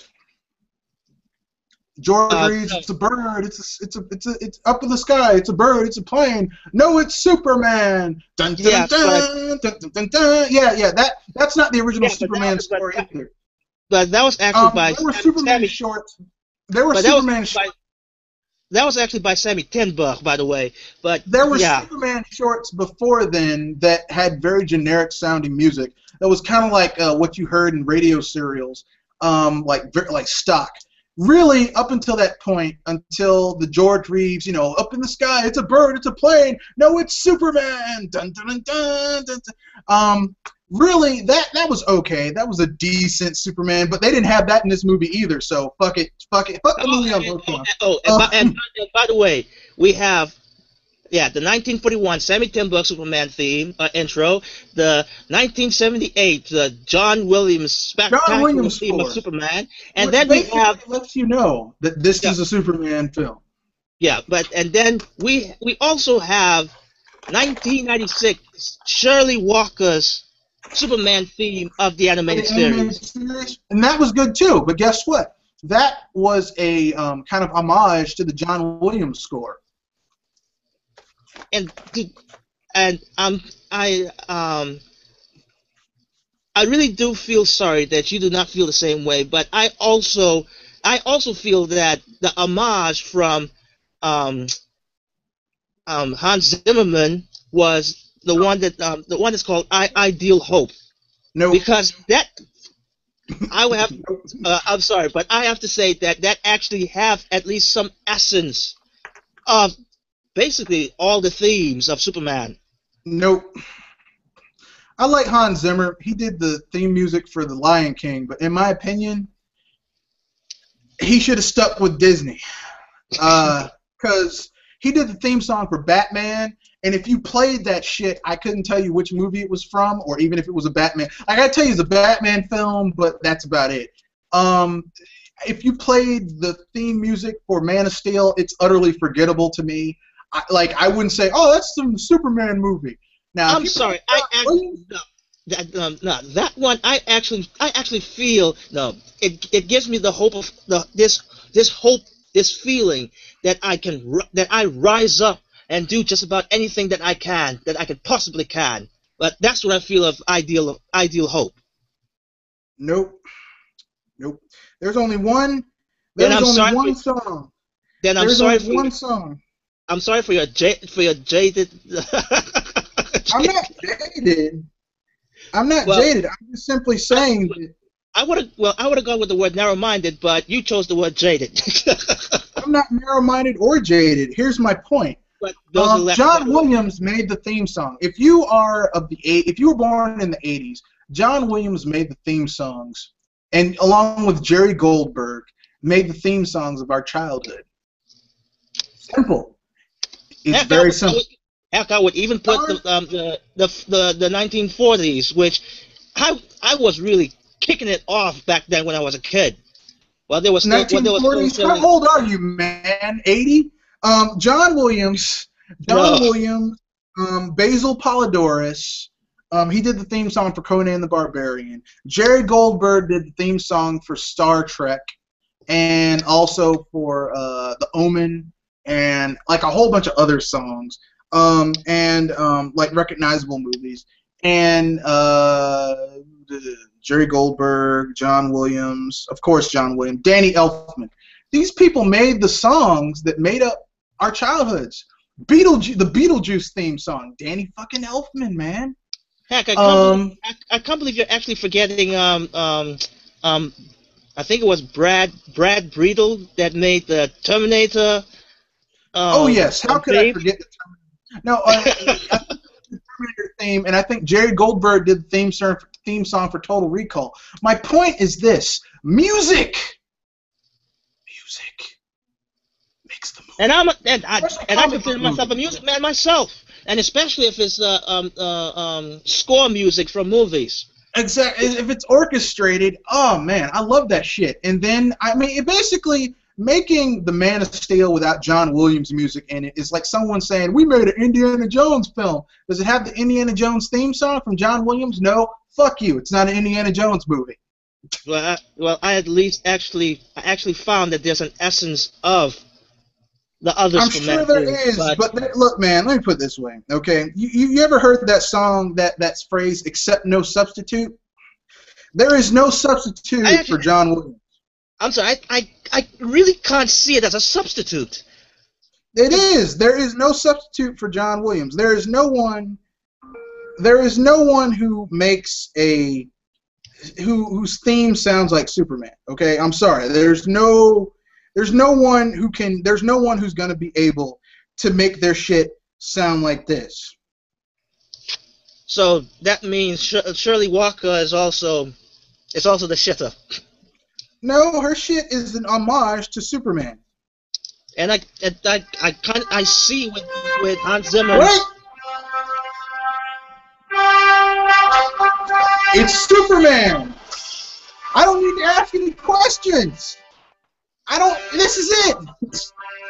That is a Superman movie. If I don't hear that shit, it's not a Superman movie. That's it. That's all I'm saying. If I hear that orchestrated score coming, I know I'm in for a Superman movie. I didn't hear that in Man of Steel. Not a Superman movie. Now, fortunately, Zack Snyder didn't see fit to call this a Superman movie. Thank fucking God for that. Harsh words, man, but yeah. It's Man of Steel. It's Man of Steel. This Man of Steel will snap people's necks and stand by while millions of people are killed in fucking cities. I will have to say the whole killing of Zod thing. I see that as a catalyst for Superman not to kill anymore. I would agree with you, except for the fact that, generally speaking, except for that one time he killed General Zod, and in some alternate issues where he's part of the where it's like the alternate version of Superman that's like evil. Generally, I mean, Yeah. I mean, because here's the thing. Here's the thing about Superman. He's arguably one of the most, if not the most powerful DC character in the DC universe of heroes. Unless you make him stand right after Captain Marvel. Well, I mean, there's Shazam. See, here's the thing. Superman does have his weaknesses. He's not. He magic hurts him, so he's not the most powerful magic being. But in terms of just physically, he's very strong, and that's what makes so many villains like Lex Luthor, because they're like, if I had that power, I would be like this, and yet he's not. Therefore, he must be plotting something. Thing is that Superman, like I said, he's like a Jedi with the Force. He sees the life energy of every single living creature. And he doesn't like the concept of eating the life force of other living creatures. That's just his thing.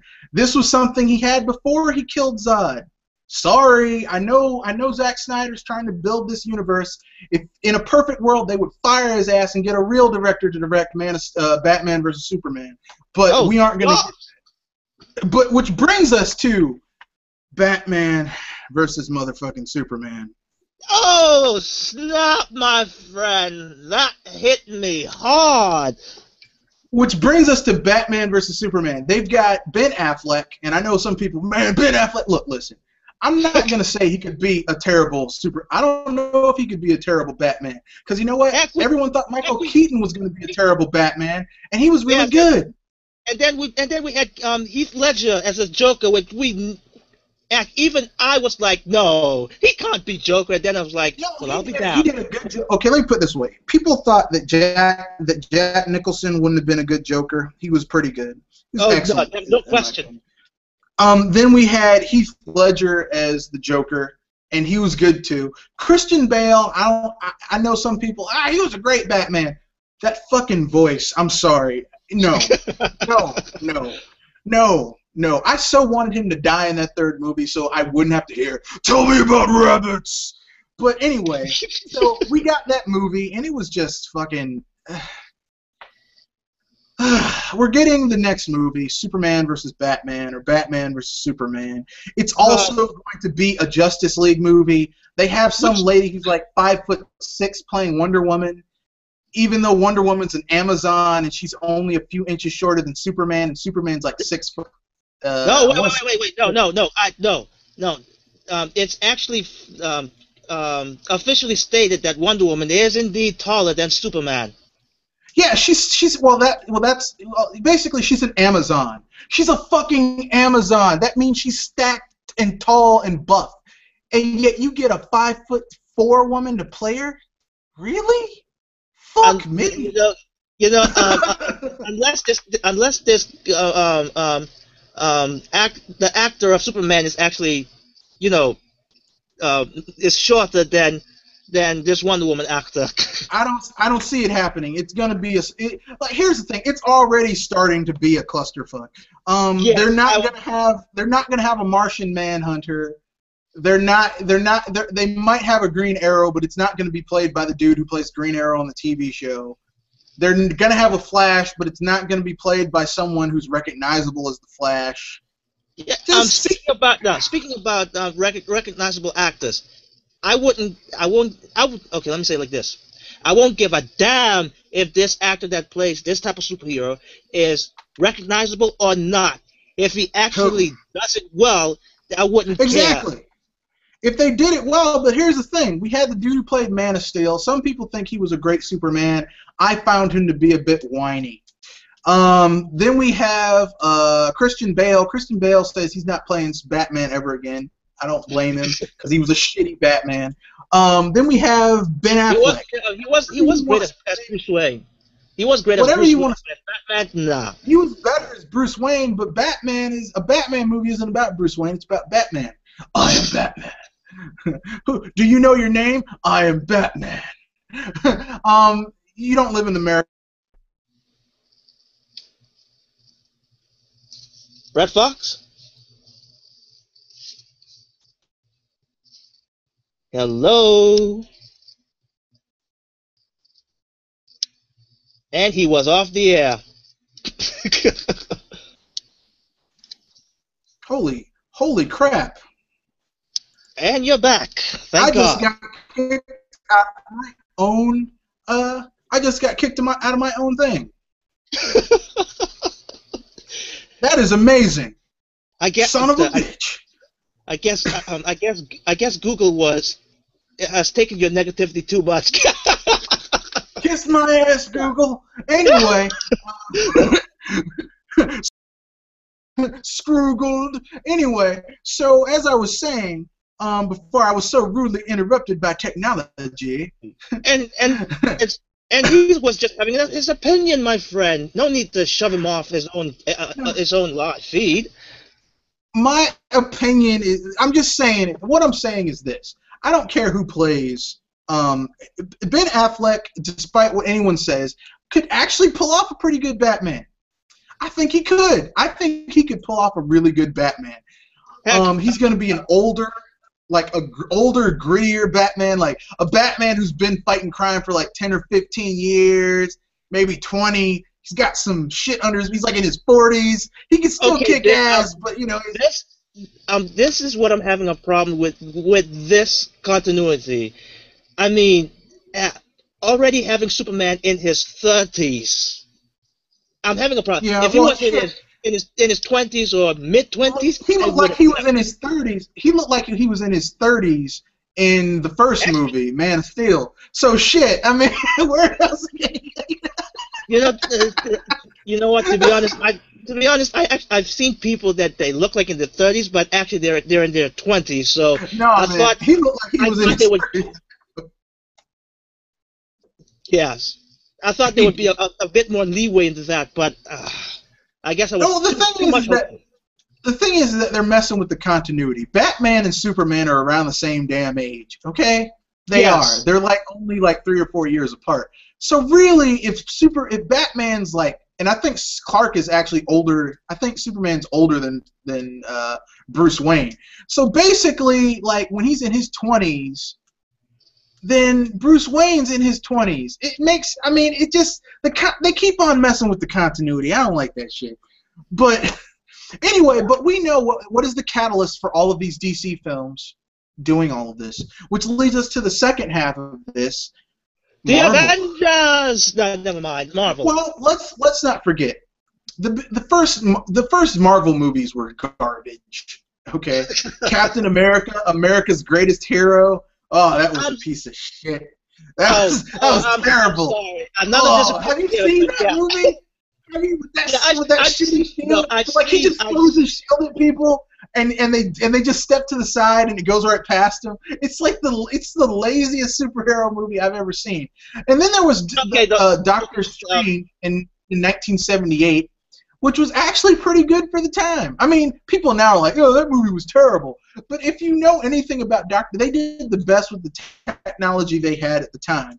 Then there was a god-awful Spider-Man live-action TV show, which the only good thing about is that it gave us the Spider-Man theme song. Well, live Spider-Man theme song. You know, Spider-Man does whatever a spider can. And it gave us a Kingpin, a proper Kingpin, a big white guy who happens to beat the shit out of Spider-Man when he messes with him, because that's what Spider-Man does. Which this is a nod to Ben Affleck. I actually he was really well. I liked his Kingpin. Yeah, in his movie. Yeah, well, as Ben Affleck, as him donning the mask of Daredevil. Oh my God! Thank you. I can't believe I can't even remember that. Yes. Well, that movie was really bad. So. Hold on. Let me clarify. Ben Affleck as Daredevil, quite believable. The whole movie, not so much. Yeah, like him as Matt Murdock wasn't that good. Him as Daredevil actually worked out pretty well. Michael Clark Duncan as the Kingpin. Now, look, I'm kind of a comic purist, as you can probably tell if you're listening to this. But I actually like Michael Clark Duncan as the Kingpin. It would have been more impressive had it been a really fat white guy who kicked his ass. Just because that's the whole joke about the Kingpin. Like when Yes. Spider-Man first meets the Kingpin, he's like, "What are you doing, fatso?" And the Kingpin fucks him up because despite the Kingpin's massive size, he's like 80% muscle. So that's his superpower, even though he doesn't have superpowers. And he's like a master of like 8 martial arts. And he messed up Spider-Man. Like he crushed his hands so he couldn't use his web shooters, and then he beat the shit out of him. And he put this grease on the walls around his office so Spider-Man couldn't climb or anything. He messed up Spider-Man. The only thing Spider-Man could do was pick up the desk and throw it out and bash the window out with it and jump out the window because Kingpin was fucking him up. And think about that. Spider-Man, proportional strength of a spider, gets fucked up by the Kingpin. You know what? Speaking about Kingpin, I can't believe we actually glossed this over. But what about the Spider-Man movies? Mr. White in Man of Steel as Lawrence Fishburne? It's okay. I wasn't really. You know what?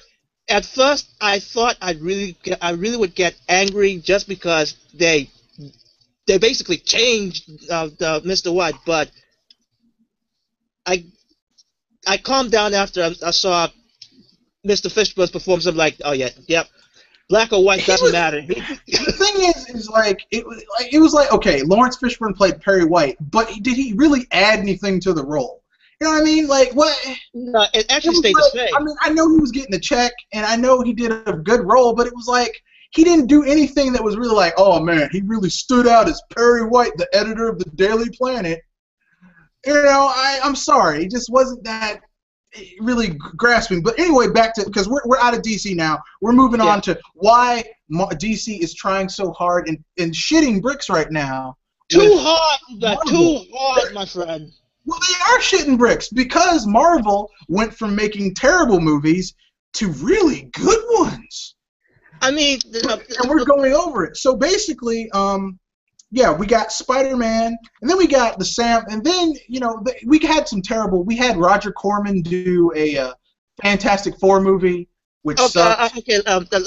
Okay. Let me say, for an introduction of the first movie, it's a pass for me. That's really. Roger Corman did a Fantastic Four movie, and it was terrible. The only reason that movie was made was because the studio that owned the rights to Fantastic Four at the time, it was about to expire, and they had to do a movie in order to keep the rights. So that's what they did. They gave Roger Corman a shoestring budget, and he made a Fantastic Four movie. And here's the sad thing. Here's the sad thing about the movie. It actually is more faithful to the comic book than the other movie that came out, the reboot of the Fantastic Four with Jessica Alba. Oh! That's embarrassing. No. Yeah, the best part of those two movies was Jessica Alba as Sue Storm. That was the best. Or sorry, Sue Richard. In the first movie, she's Sue Storm. By the second movie, they get married, or they're like about to get married, and she becomes Sue Richards. That's like the best part of that movie was Jessica Alba. and Chris Evans, who would later go on to become Captain America. But we're moving too far. We have to get to the rest of the shitty movies. Of course, Marvel had some good movies that came out. They had The Incredible Hulk with Lou Ferrigno and Bill Bixby. Geez, you are really harsh on this one too. Good. No, I like The Incredible Hulk and Bill Bixby. That's a good TV show. The TV movie sucked, but the TV show was good. To be honest, I actually liked the first movie. You mean the Ang Lee Incredible Hulk movie, or the two Bill Bixby, or the two Incredible Hulk Lou Ferrigno movies with Bill Bixby? Shoot, I don't have it. Actually, the first time they actually made Hulk rather simplistic green. So you're talking about the Bill Bixby Lou Ferrigno ones where they just painted Lou Ferrigno green and gave him an extra, gave him a unibrow and a gray wig, and like scream, Lou Ferrigno. Oh no, not that one. No, not that one. The Ang Lee one where he like fights the mutant dogs. Yes, that one. I think that one. Actually, I like that one too, but a lot of people didn't. Like, I liked that Incredible Hulk just because actually, it was truer to the comic books than most people want to believe. Like, what people don't seem to realize about Bruce Banner is that he's a mutant. He was a mutant before he was born, because his dad did experiments on himself. He got his mom pregnant. The mutation went into Bruce. He had anger issues before he ever became the Hulk. As a matter of fact, if you read Bruce Banner, the first time he killed someone, his father killed his mother, and when he went, like, later on when he was older, he went to her grave, and he saw his father there. His father tried to kill him, and he killed his father. He just snapped, and he killed the dude, because rightfully so, the dude did kill his mother. Yes. And he doesn't remember doing it. He blacks out. That was his first Hulk episode. Of course, the Hulk had not come into existence yet. Later on, when that gamma ray radiation activated that mutation that was within Bruce Banner, it got worse. But he already was there. Like, Spider-Man had precognition before he ever was bitten by that radioactive spider. The radioactive spider just made it so much more badass. Spider senses tingling. That shit where he shoots webs at people, I don't know where the hell that's coming from. But I said, ew, what is that? It's my webbing. That ain't webbing. Anyway, so we're going over the Marvel movie. So basically, we get those terrible, we get an excellent TV show, but then Marvel starts to bring it back around. And a terrible Fantastic Four film. They bring it back around with a little director called Sam, with Bryan Singer. Bryan Singer makes X-Men. Now, at first I hated this movie because it didn't have the X-Men theme song, which kind of pissed me off. When I say the X-Men theme song... But to be honest, there's actually been different renditions of X-Men theme song, and I think specifically the animated versions.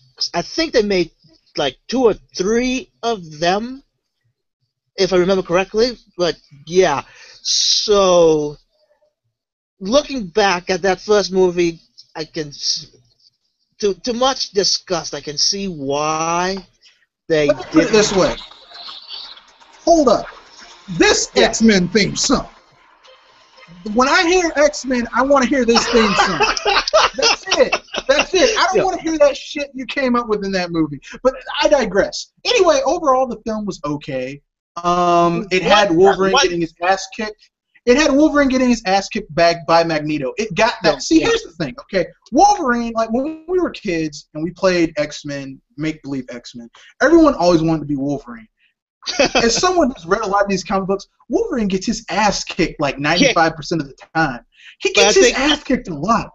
But I think that's part of the charm, because he can come back, no matter how bruised back. He can come back, but he fought the Hulk, Ultimate Hulk, and you know what Ultimate Hulk did to Wolverine? What all those other mutants should have done to Wolverine. He ripped that fucker in half and threw one half one direction and threw the other half in the other direction while they were in the Himalayas, and Wolverine had to crawl and find his other half so that he could heal up and come back. So next time someone says Wolverine is badass, he can beat the Hulk. Bullshit.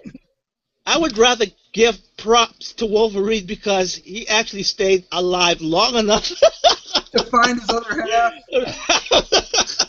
I wouldn't. Dude, I remember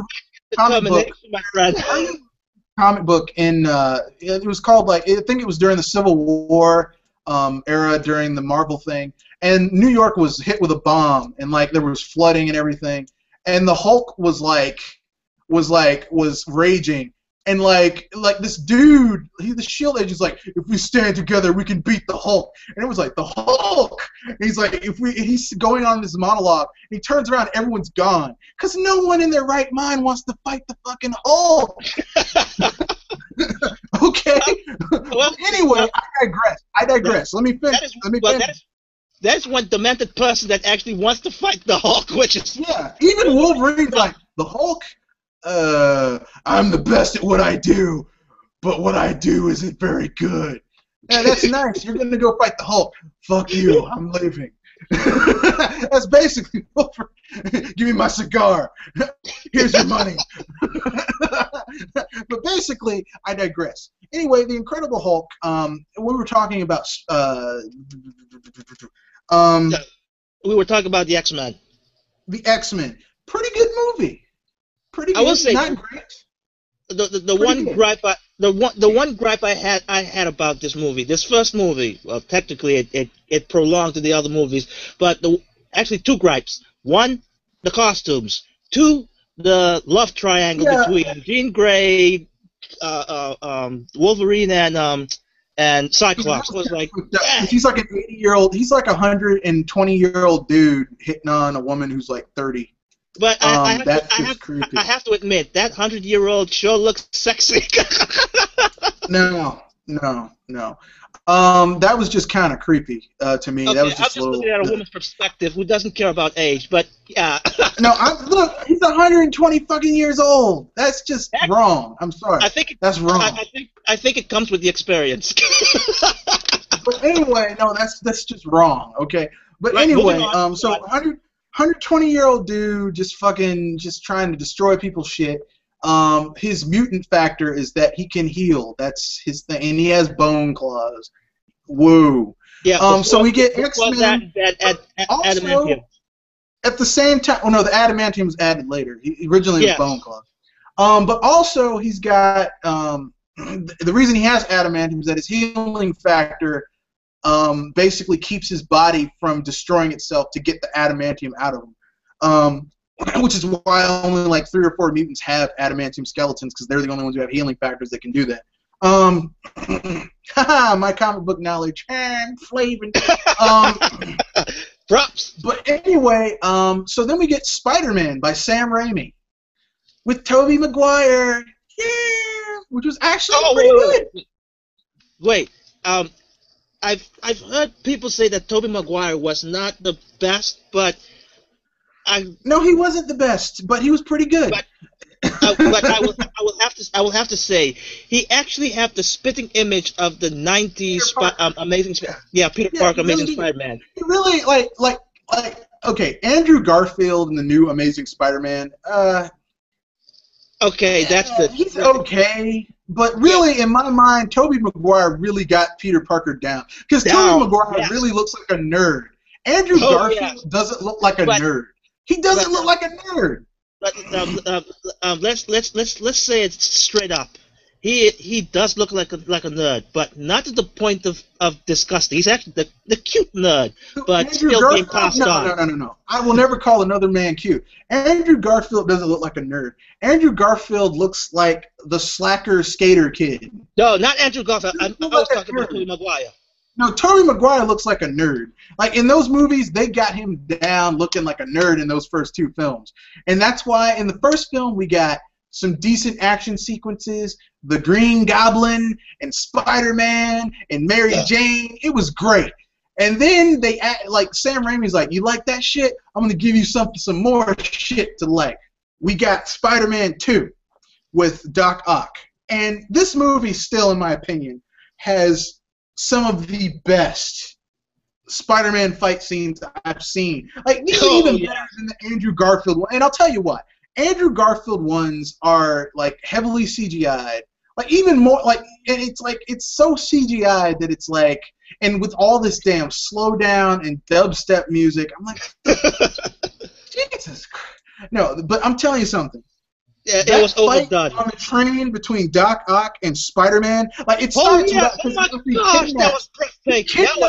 He kidnaps Aunt May. This is like Sam Raimi looked at a comic book, which is, if you're making a comic book movie, look at the fucking comics and look at the characters. This looked like something from out of the comics. Spider-Man's fighting Doc Ock. Doc Ock messes up the clock tower. Spider-Man uses his weapon to sling one of the hands back at Doc Ock. I mean, and the battle is raging through the city. He saves his Aunt May. They're fighting on the train. Spider-Man is doing what Spider-Man does. He dodges and webs and then punches dudes up. That's how Spider-Man fights. Really, one of the best Spider-Man. I mean, really, they got Spider-Man's fighting style down in that movie. which is sad because Sam Raimi fucked it up with Spider-Man 3. Ah. With Spider-Man Dancing Disco. You know, Spider-Man. You know what? I wish that they actually put maybe a 15-minute, no, 30 minutes, or maybe even 20 minutes of a fight just between Spider-Man and Venom. That's what. Yeah, well, the thing is this. Really, that whole movie, instead of combining the Hobgoblin and all that shit, the Hobgoblin thing should have been resolved in the second movie. Between Peter and Harry. And the third movie should have all just been about the symbiote. And Venom in the second half, maybe Venom, and then have Spider-Man fight Venom. That should have been that whole movie. It was just Spider-Man fighting Venom. Sandman, fuck Sandman. Sandman can go to hell. Although I will say that fight where Spider-Man's wearing the black symbiote suit and he grinds Sandman's face on the train is really cool. I'm sorry, Spider-Man was cool. Spider-Man, when he wears that black symbiote suit, is really badass. Okay, I'm sorry, it's so damn cool. But anyway, so then we get those three really good movies, and then we get the next two X-Men films, X-Men 2, which is pretty good. Good, yes. Pretty good. It's pretty good. Oh yes. I mean, it was perfect. It's pretty good. But then we get the third movie, directed by motherfucking Zack Snyder. That piece of shit. I'm sorry. Like, when they told me Man of Steel was directed by Zack Snyder and Chris Nolan, I was like, this movie is going to be way too dark, and it's going to be rushed, and it's going to have something that's completely out of character. You know, to be honest, I actually thought that way. I actually thought that way too before I saw Man of Steel. But carry on. Nope. Let me put it this way. Superman just snapping dudes' necks, way too dark and gritty, a big blowjob to the army. That's all Man of Steel was. Oh, dude, I'm in the army, dude. I found that very insulting, because Superman, the thing about Superman is that he inspires people to do their best in spite of, not because of. And Zack Snyder just should not be allowed to make comic book movies. I'm sorry. But anyway, so yeah, we get those two good films, one stinker. So then we move on. You know what I hate the most? That about the third movie? Yeah, the third movie. 3 principal characters died.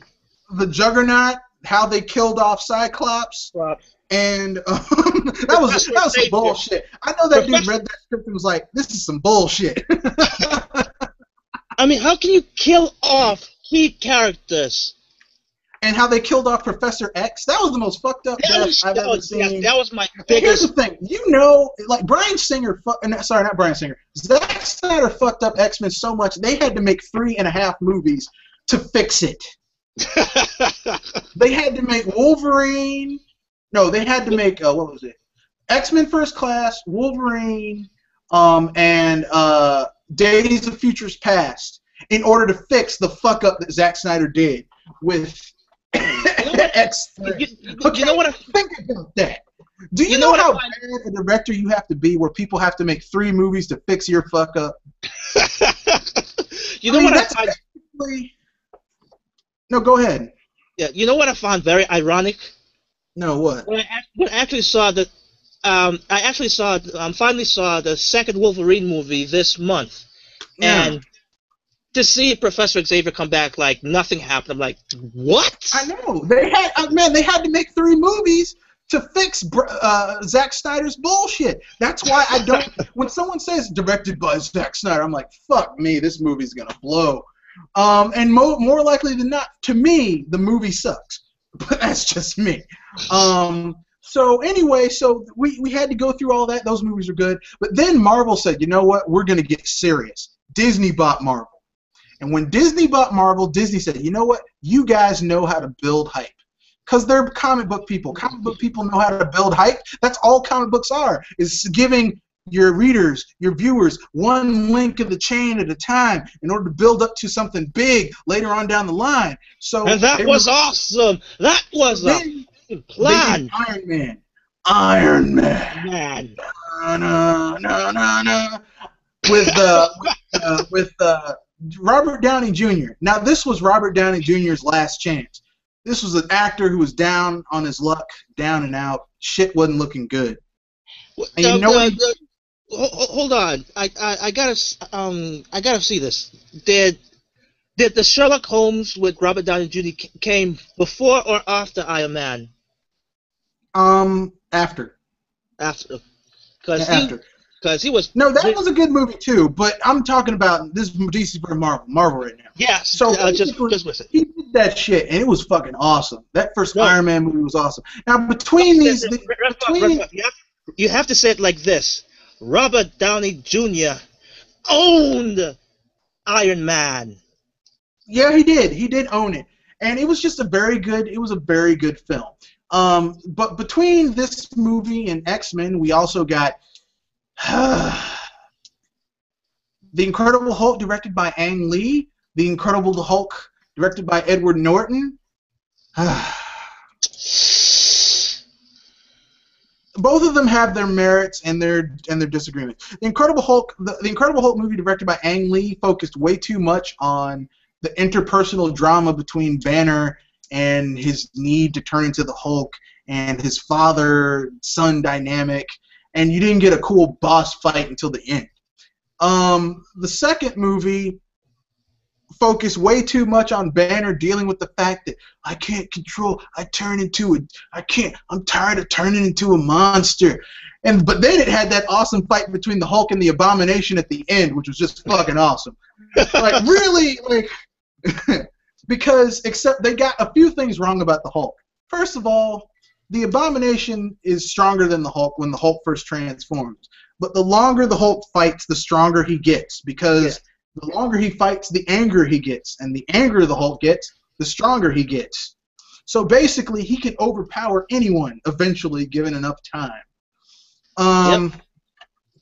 So basically, we got two movies that had their down points, but also were pretty cool in some ways, too.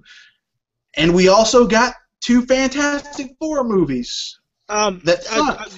I want to say something here. Where the heck is that thing? Oh yes, that was the Ang Lee that directed that first one. Which I will have to say this: Eric Bana, the actor that plays Bruce Banner. Bruce Banner in the Ang Lee movie, yeah. Yes. What about him? To be honest, he actually has the face of Bruce Banner and kind of like the Hulk himself. To tell you the truth, everyone they've gotten to play Bruce Banner was a really good Hulk. I'm sorry, Eric Bana was a good Hulk. Was a good Bruce Banner. Eric Norton was a good Bruce. I'm sorry, I couldn't see Edward Norton. Edward Norton was a good Hulk too. Although was a good Banner too. Although his Banner was too. Like when I see Edward Norton, I see him as the dude from Fight Club. It's kind of hard to see him as you wouldn't like me when I'm angry.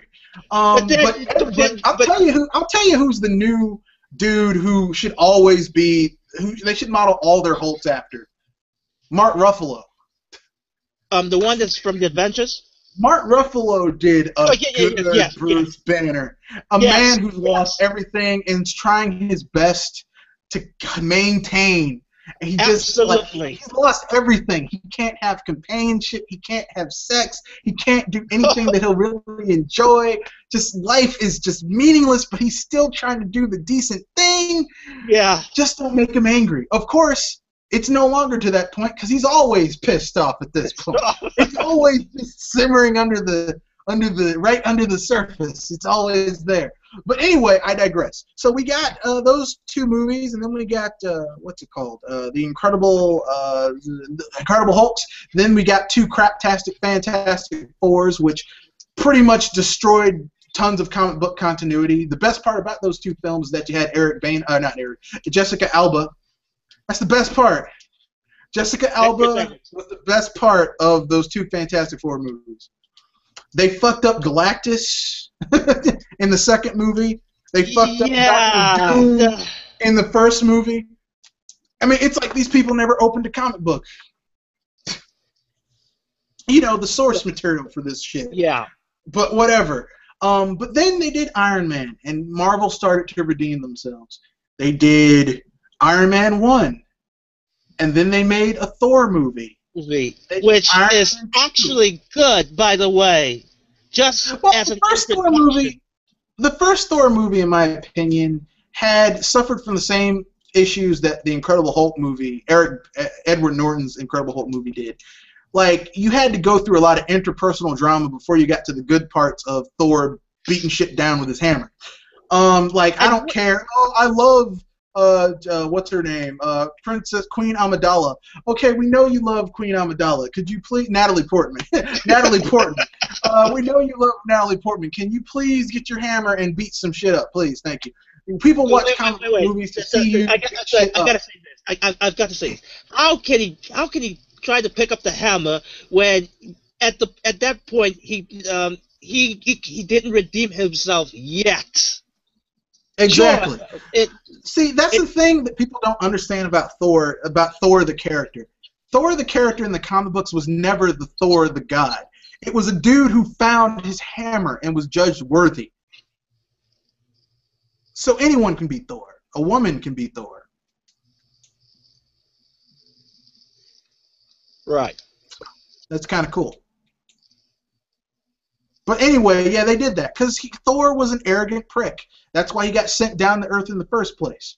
His brother's kind of a dick, but, you know, brothers are like that. If you got siblings, you know, sometimes your brothers can be dicks. But anyway, the Thor movie was pretty good. Then we got Iron Man 2, and then we got Iron Man 3, which... Hold on. Before, let's go back to Iron Man 2. What did you thought of it? It was okay. I mean, I like that they had War Machine in it. That was cool. I like that they had the fight between Iron Man and War Machine, how they eventually packed shit up, and, you know, how he finally admitted that he liked Pepper Potts, and how, you know, he finally got things together. I like how at the very end, like, they have, like, him trying to get the Avengers Initiative together, because that was kind of cool. I like how... I mean, the second movie was pretty good.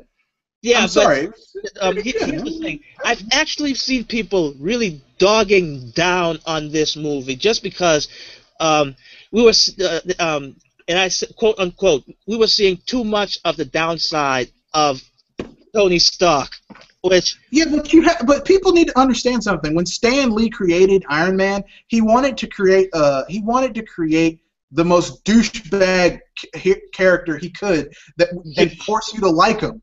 Tony Stark is an alcoholic, a party boy, an abuser. He's an asshole, but you root for him anyway. That's Tony Stark's thing. He's an asshole, but like Tony Stark, if you read the comic books, is the one who started the Marvel Civil War, technically.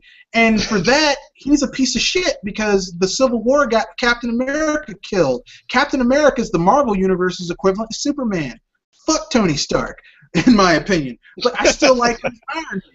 Sorry. But anyway, I digress. So anyway, we move on to the Avengers. Holy shit. The Avengers. The Avengers, which actually has a theme song that actually makes sense and sounds really cool. And actually, you can actually remember it.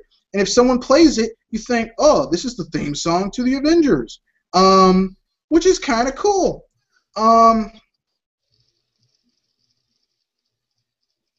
Now, the thing about the Avengers is this. Oh yes, and they also released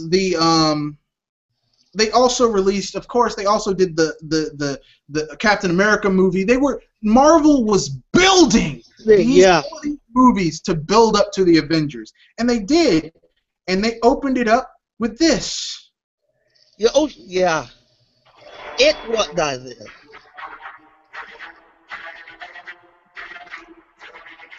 Now that is some good music to start a movie off with. And it had the Avengers coming together. Yeah, I will say this. That part that you played, it actually sounded more of a James Bond flick, but yeah. It does, but it's there to build up the movie, and it really did.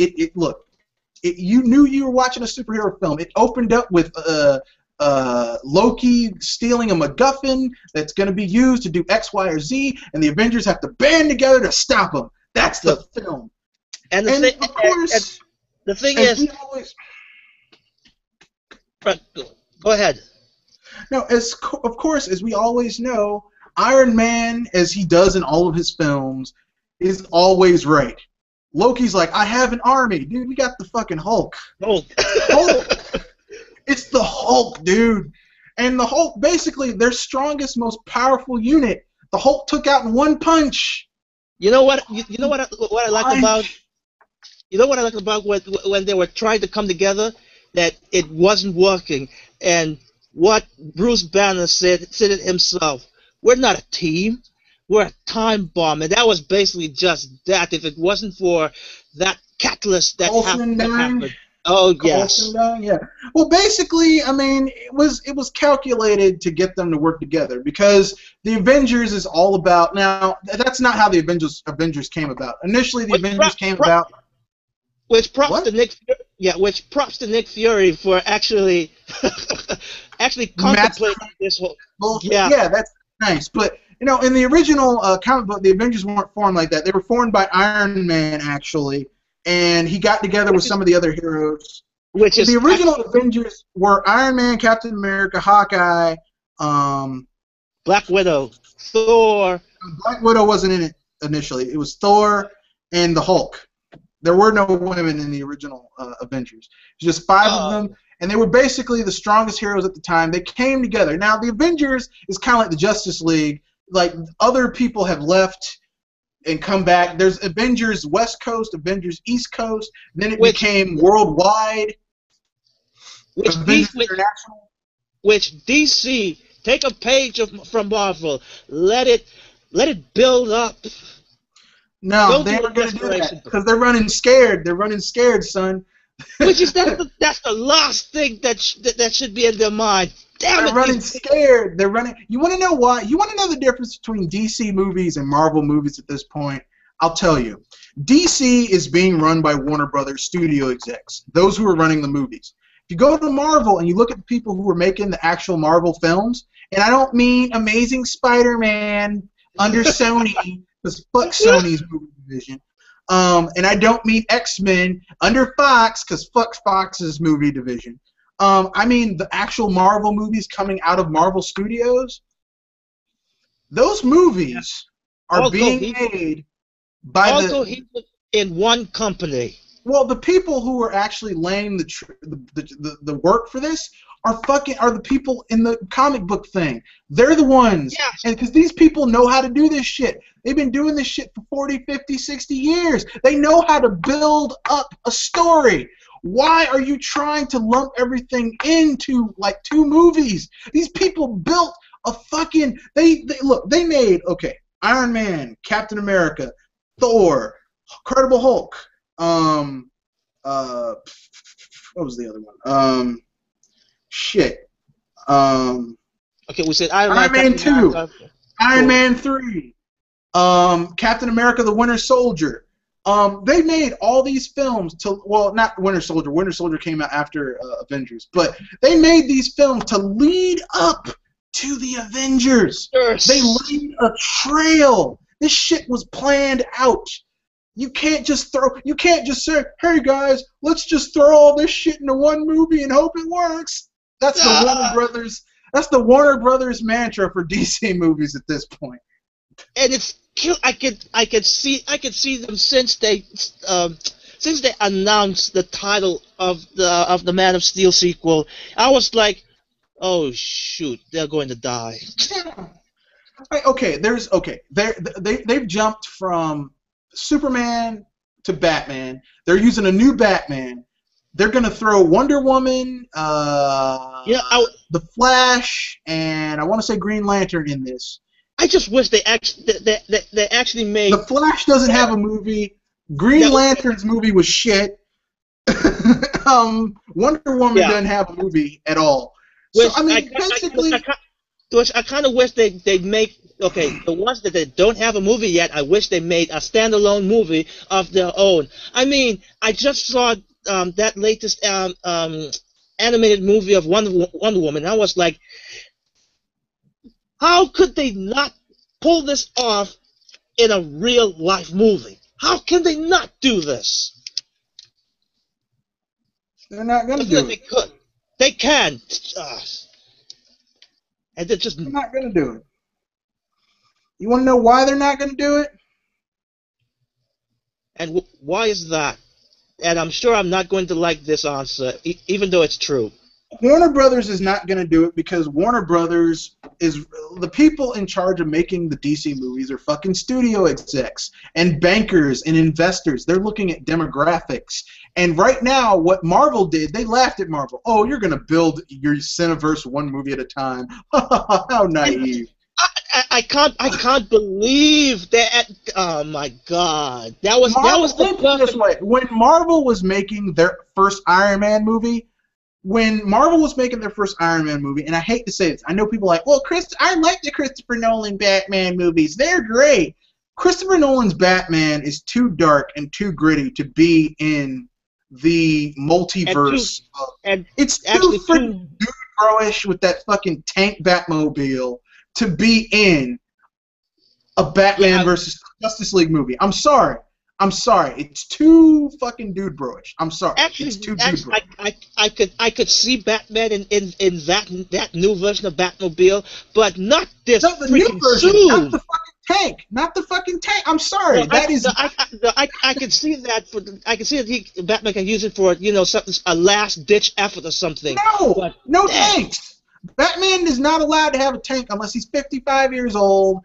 And his body's broken down, and he just can't do all that acrobatic shit like he used to. Well, exactly. That's what I meant. That's where I meant to go. But here's the thing. Here's the thing, though.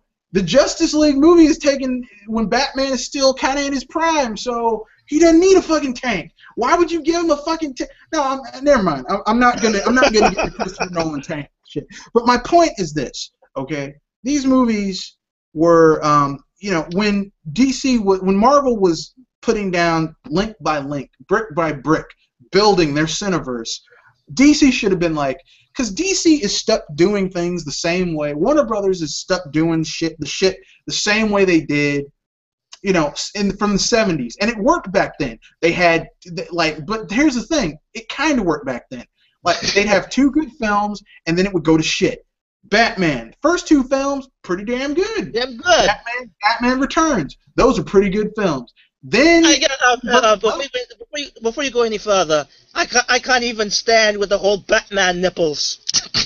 No. It wasn't even that. It wasn't even that. It was basically Joel Schumacher took the series from dark and gritty, just dark and gritty enough. Okay, not like Christopher Nolan dark. Not Christopher Nolan dark, but like Tim Burton dark, which is a completely different dark than the Christopher Nolan or Zack Snyder. He made it dark enough it went from that to this fucking very campy, very action figure. We're gonna sell action figures. Shitty movies, Batman Forever and Batman and Robin, which were just god awful. Then they made the same thing happened with Superman. First two Superman films, pretty damn good. Good. First one, nah. Fourth one, atrocity. Sorry.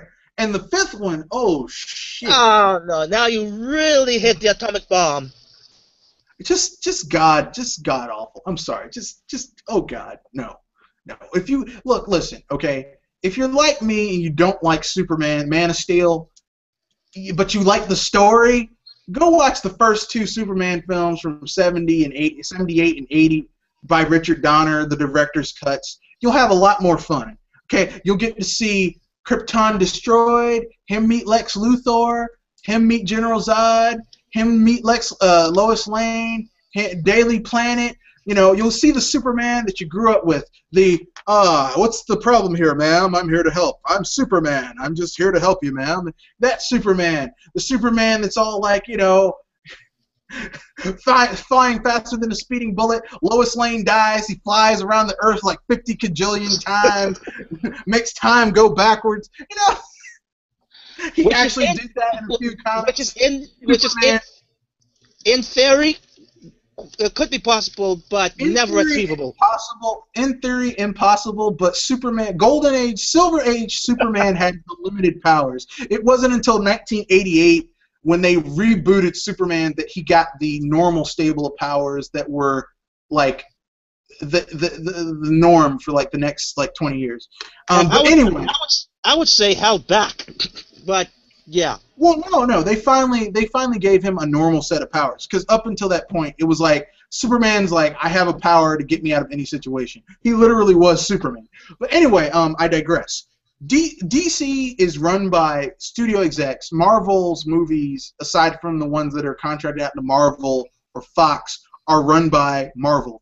And Marvel, I mean, if you want to know how to, if you want to trust someone who knows how to fucking build a franchise brick by brick, piece by piece, talk to a comic book person, because that's their fucking job. Because they can't make something entirely up, and they can't release one issue and get everyone hooked. They have to build it up, issue by issue by issue. Same thing with these movies. They built it up to Avengers, movie by movie by movie. Now they said, we're going to see if our formula can work with other franchises. That's how we got Guardians of the Galaxy. Guardians of the Galaxy was fucking awesome. And I have yet to see that, so... Well, you're missing out because it's fucking awesome. And that's all I'm going to say. Then please give me some money so I can buy tickets to the movies. No, I'm just kidding. I'm just kidding. I am Groot. I am Groot. But yeah, Groot's like the best thing in the picture. He saves the day. Spoiler alert.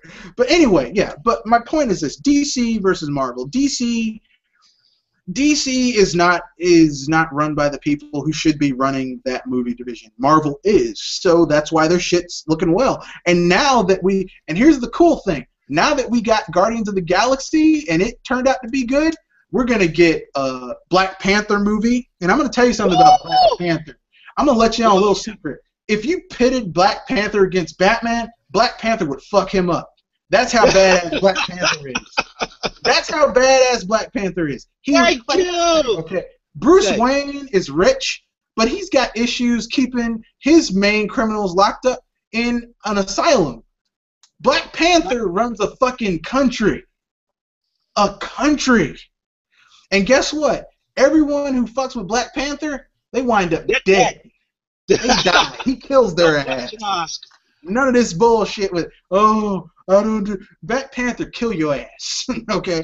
You dead. You dead. Okay? But my point is this, okay? Now that the Guardians of the Galaxy has been successful, Marvel is going to go out and make a Black Panther movie. They're going to make a new Fantastic Four movie, and it's probably going to be fucking awesome. Hopefully, if they do a Galactus film with the Silver Surfer, guess what? It'll be with the real fucking Galactus and not a cloud of mist or a smoke, whatever the fuck that was, dust. I don't know. Where the heck did they come up with that? I mean, I don't know. You know what I think? I think they were just being fucking lazy, and they wasted their budget on the Silver Surfer's Speedo. And they're like, damn, we can't. We put all our money on the board and the Speedo. Damn, we don't have any money to make a Galactus.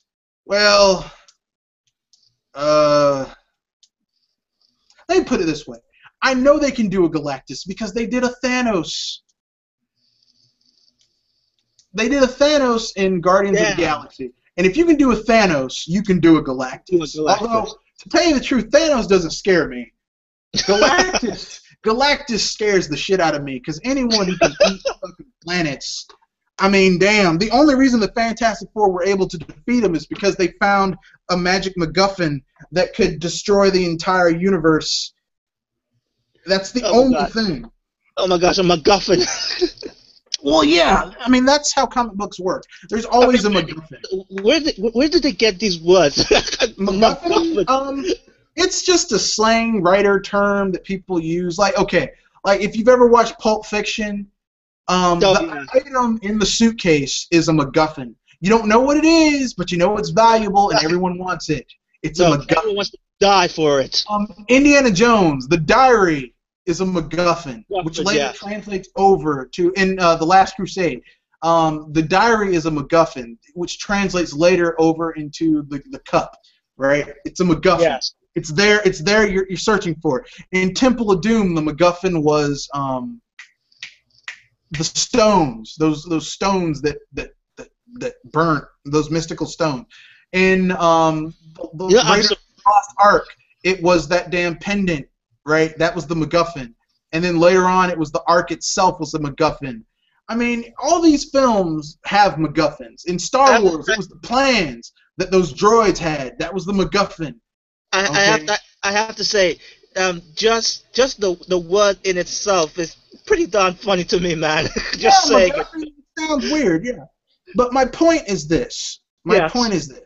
These people need to understand that, that's why these movies, and that's why I don't have much faith in any of DC's movies at all at this point. I don't.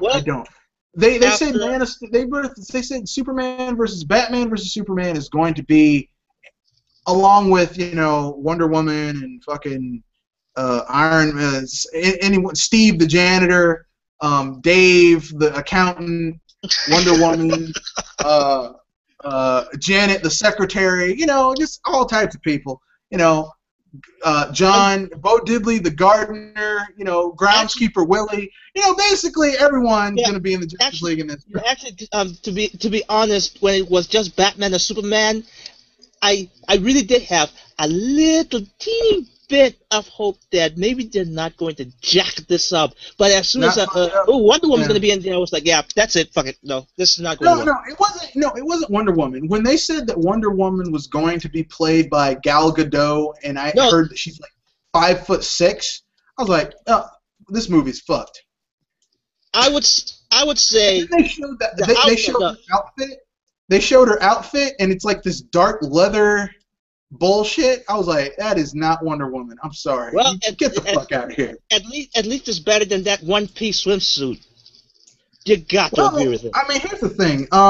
Wonder Woman in her I'm not gonna say that her original outfit was kind of sexist, but recently they've given her more of a contemporary look, and it doesn't look too bad. It's not this dark, gritty, ultra-realistic bullshit, but it still has the colors, and it's functional for fighting and shit. Pretty awesome. Now, I have to admit, her animated version in the TV show was pretty good too, and that was a one piece. Oh gosh. That was a one piece, but it was tasteful, and she could still fuck people up. Wonder Woman could still fuck people up. Okay, I do not think a 5'6" woman should be playing Wonder Woman. I'm sorry, because Wonder Woman is an Amazon. She's friggin' ripped. Okay. I will say this. Hold on. I will. Speaking about the word "rip," I will say this. There is a way to actually have muscles on a female figure. That's the female figure. Have you ever seen a female boxer? Yes. Female boxers, well-weighted female boxers are ripped, but they aren't like, oh my god, this woman looks like a man. They look like women. They're just ripped. I'm sorry. They have a six-pack. They look like they can beat somebody's ass. I agree with you. That is actually acceptable. When I think about ripped, and when I think people say ripped when it comes to Wonder Woman, and only that word, I keep having that mentality of the Injustice Wonder Woman design. That was too much. Yeah, well, I'm just saying I did not like. Basically, DC is running scared. They are afraid. They're scared. They're afraid, and that's the thing. They shouldn't be if they just give themselves enough time, enough breathing. I'll tell you what they need to do. What they need to do is first fire Zack Snyder. Just take his contract, tear it up, make him eat it, and kick him in the ass, and throw his ass out. take Chris Nolan and say it was fun, nice of you. Take his contract and throw it at him, and then kick his ass out too. Okay, those two people do not need to touch any more comic book movies. What they need to do is, in order to make this film, this Batman vs Superman, cut out Wonder Woman, cut out Green Lantern, cut out no Justice League whatsoever, unless at the very end, like maybe have like Batman say, you know, because Batman is one of the founding members of the Justice League. Heck yeah, kind of original. Like he's one of the founding members. He could say like maybe he meets up with some dude who says, you know, we're putting together a league of heroes because we can't always watch our little patches all the time. You know, something like that. Maybe steal a page from the Avengers. My point is this: don't try and cram all this shit in one movie. And for the love of God, don't let Zack Snyder direct it. Please. Please, please, I'm begging you. I'm on my knees. Don't let Zack Snyder direct it. Please, don't let him fuck. Look, he fucked up Superman. Don't let him fuck up Batman too. Please, please, please. I don't want Batman fucking killing people too. Even though Batman in his original comics did kill people all the time, and he carried a gun, he shot people, broke people's necks. He was kind of an asshole. But Seriously. Don't let look, listen, there's Operation Platinum. I got an operation for you. # please don't let Zack Snyder fuck this up. Just don't let him fuck up. Just don't let him. Just don't let him do it. Please. Don't let Zack Snyder fuck this up.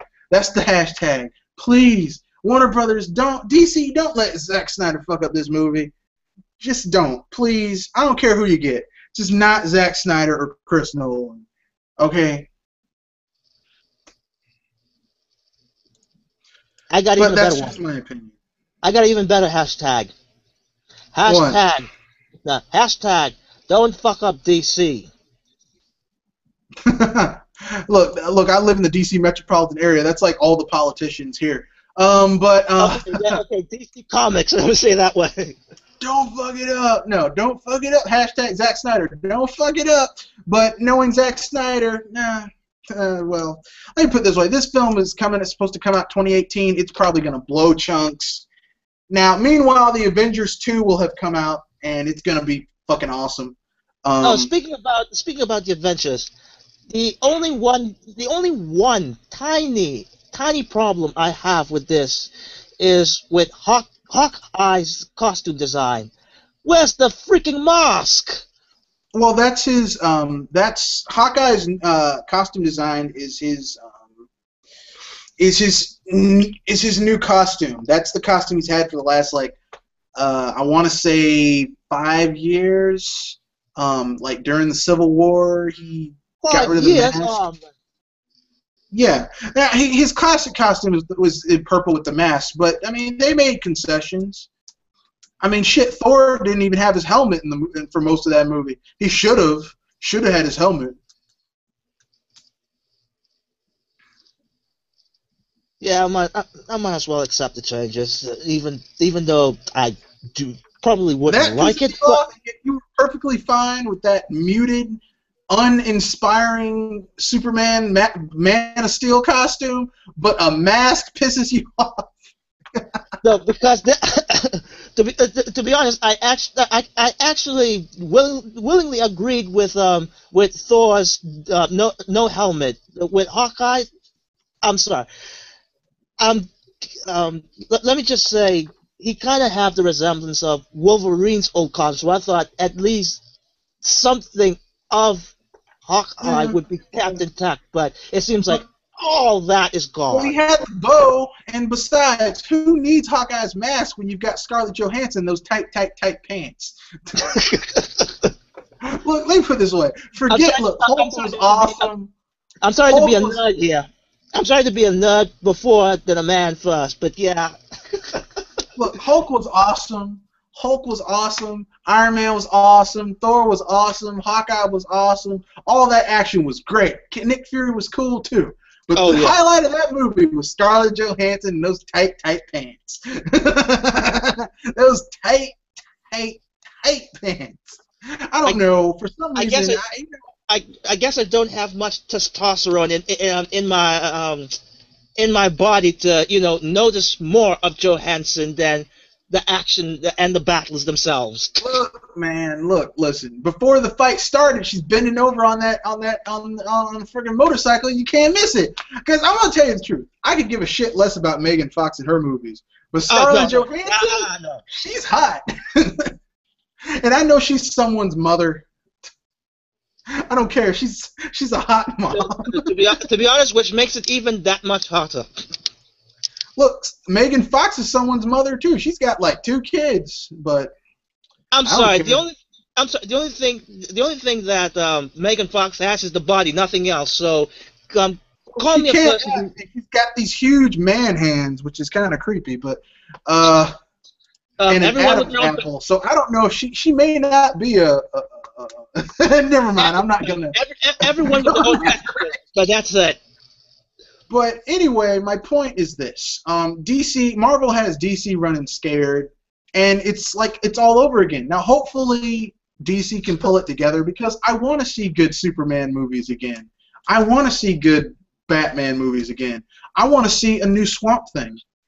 DC, since you always want to go dark and gritty with all of your films, make a dark and gritty Swamp Thing movie. That would be the perfect movie to make dark and gritty. Is a Swamp Thing movie. You know what I find very ironic? They keep on making the wrong shit dark and gritty.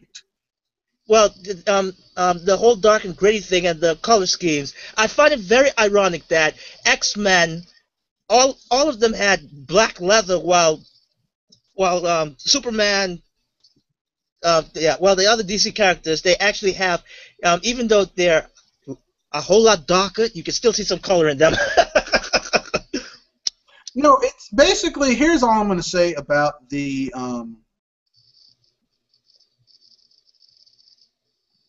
but here's the thing I've taken. Here's what I've taken out of the new dark, gritty DC movies. Apparently, they have confused dark with realistic, and the thing is this: in the real world, we have a little thing called colors. I don't know if you guys are aware of this, but there's more colors in the world than dark brown, dark green, dark blue, dark blood red. Hell, even the even the yellow on his suit in Man of Steel. Well, did he have yellow? I don't think he had yellow. Actually, there was no yellow. Actually, the yellow was so. The yellow was so damn dark. I mean, how do you fucking make yellow dark? Seriously? Oh God, fuck you, Zack Snyder. Anyway, hopefully DC can pull it together. If we're lucky. They're making a new Justice League animated series called Gods and Monsters. Chances are it's going to be fucking better than the Zack Snyder movie, or anything that they actually put on film. So you know what? I wouldn't be surprised if that actually came true. Well, that's been the case, but you want to know why the animated series that came out of DC are better than the movies? Because the animated series are controlled by the fucking comic book people. Amazing! I know, it's shocking. Comic book people know how to make good comic book media. Amazing, I know. How dare someone who actually spends their life making and marketing comic books, probably reading them too, actually know how to make good comic book media. I don't know. Let's go talk to Marvel.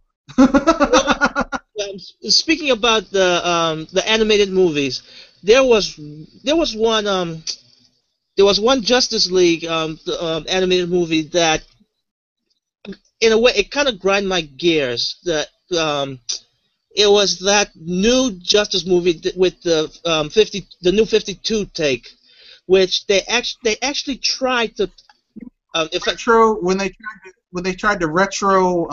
They tried to basically. No, actually, this one doesn't have Aquaman in it.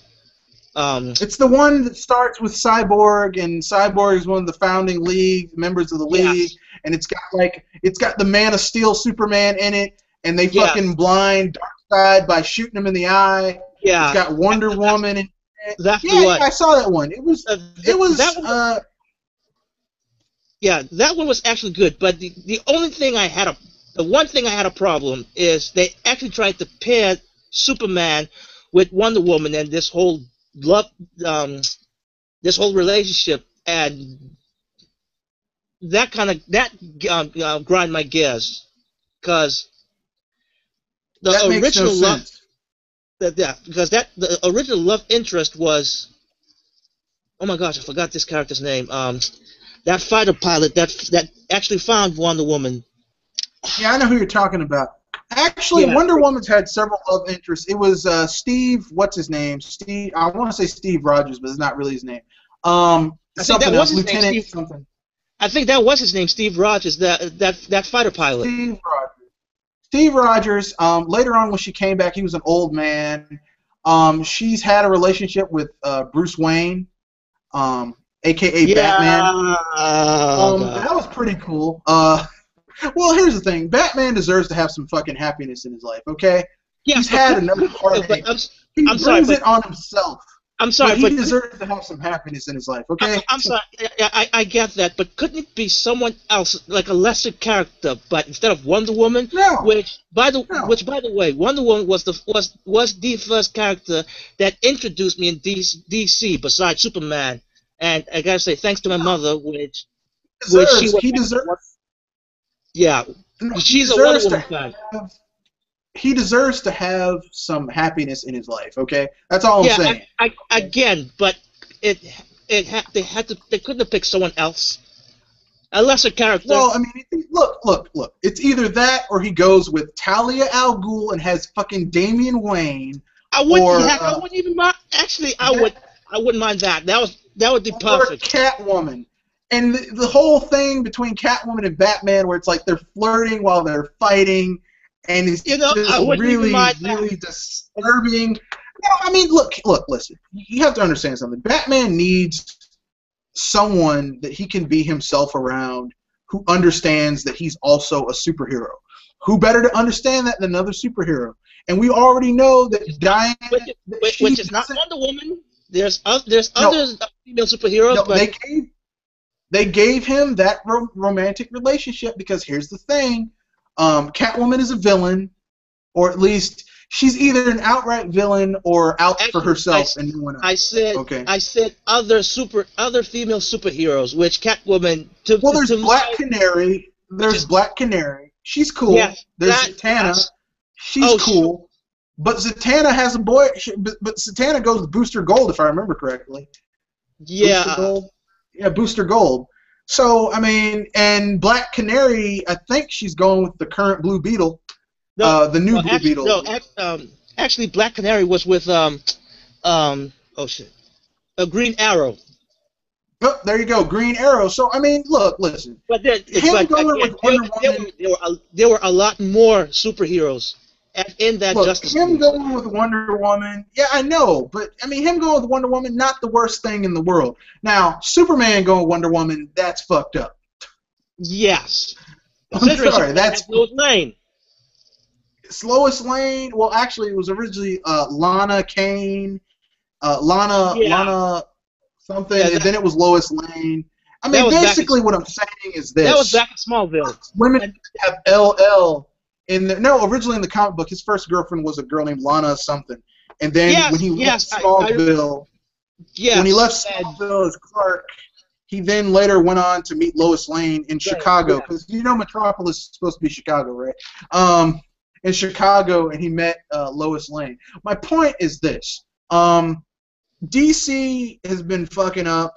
Their animated series have been pretty good, but their movies, in my opinion, have been subpar, and frankly speaking, I don't think it's going to get any better. It's a hit or miss with them, and quite frankly, a lot more misses than hits. Well, I mean, the thing is that their series start out strong, like with the original, like Batman, not Christopher Nolan's Batman. Tim Burton's Batman series, and then they switch directors, and it goes off to someone else. And you think they'd learn to stop doing that. Superman, same thing. Superman 1 and 2, Richard Donner, excellent. After that goes down the shitter. Batman Returns, excellent. Batman Forever, Batman and Robin, oh my God. Those movies shouldn't have been made. And George Clooney is Batman. Look, I like George Clooney. He's like literally one of the worst Batman I've ever seen before in my life. I will say he doesn't.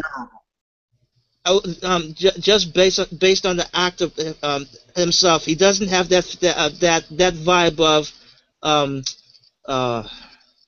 vibe of a psychopath behind him. Well, it's not that. It's just he just didn't really fit the bill. It's kind of like he didn't do anything right. It's kind of like this.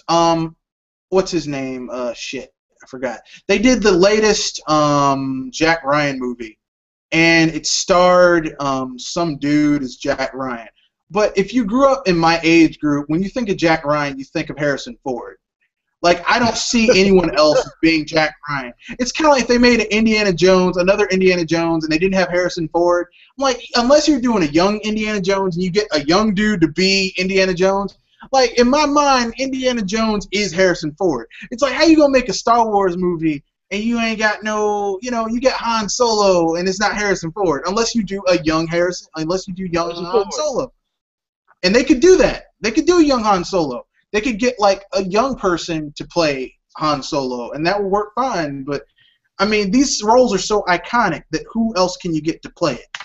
But with that, we're going to have to wrap this up. I might have to break this into 2 parts when I post it up. Let's give our sign-outs. Well, this has been Triple M, and let's just say, DC, I hope you don't go up, and away. Oh, and a shout out to Mr. T. Really hoping that he would come to this podcast as well, but it didn't pan out. So, T to you, Mr. T. This is Mr. Red Fox. I'm back, and I am going to be upping my presence, because I got a backload of stuff I got to upload and record and edit. Oh, God. So basically, I'm going to be a very busy person tomorrow. You'll be seeing a lot of stuff coming out from me this weekend, so look forward to that. And before I go, I only have one thing to say. I forgot to mention this. I'm also trying to finish up my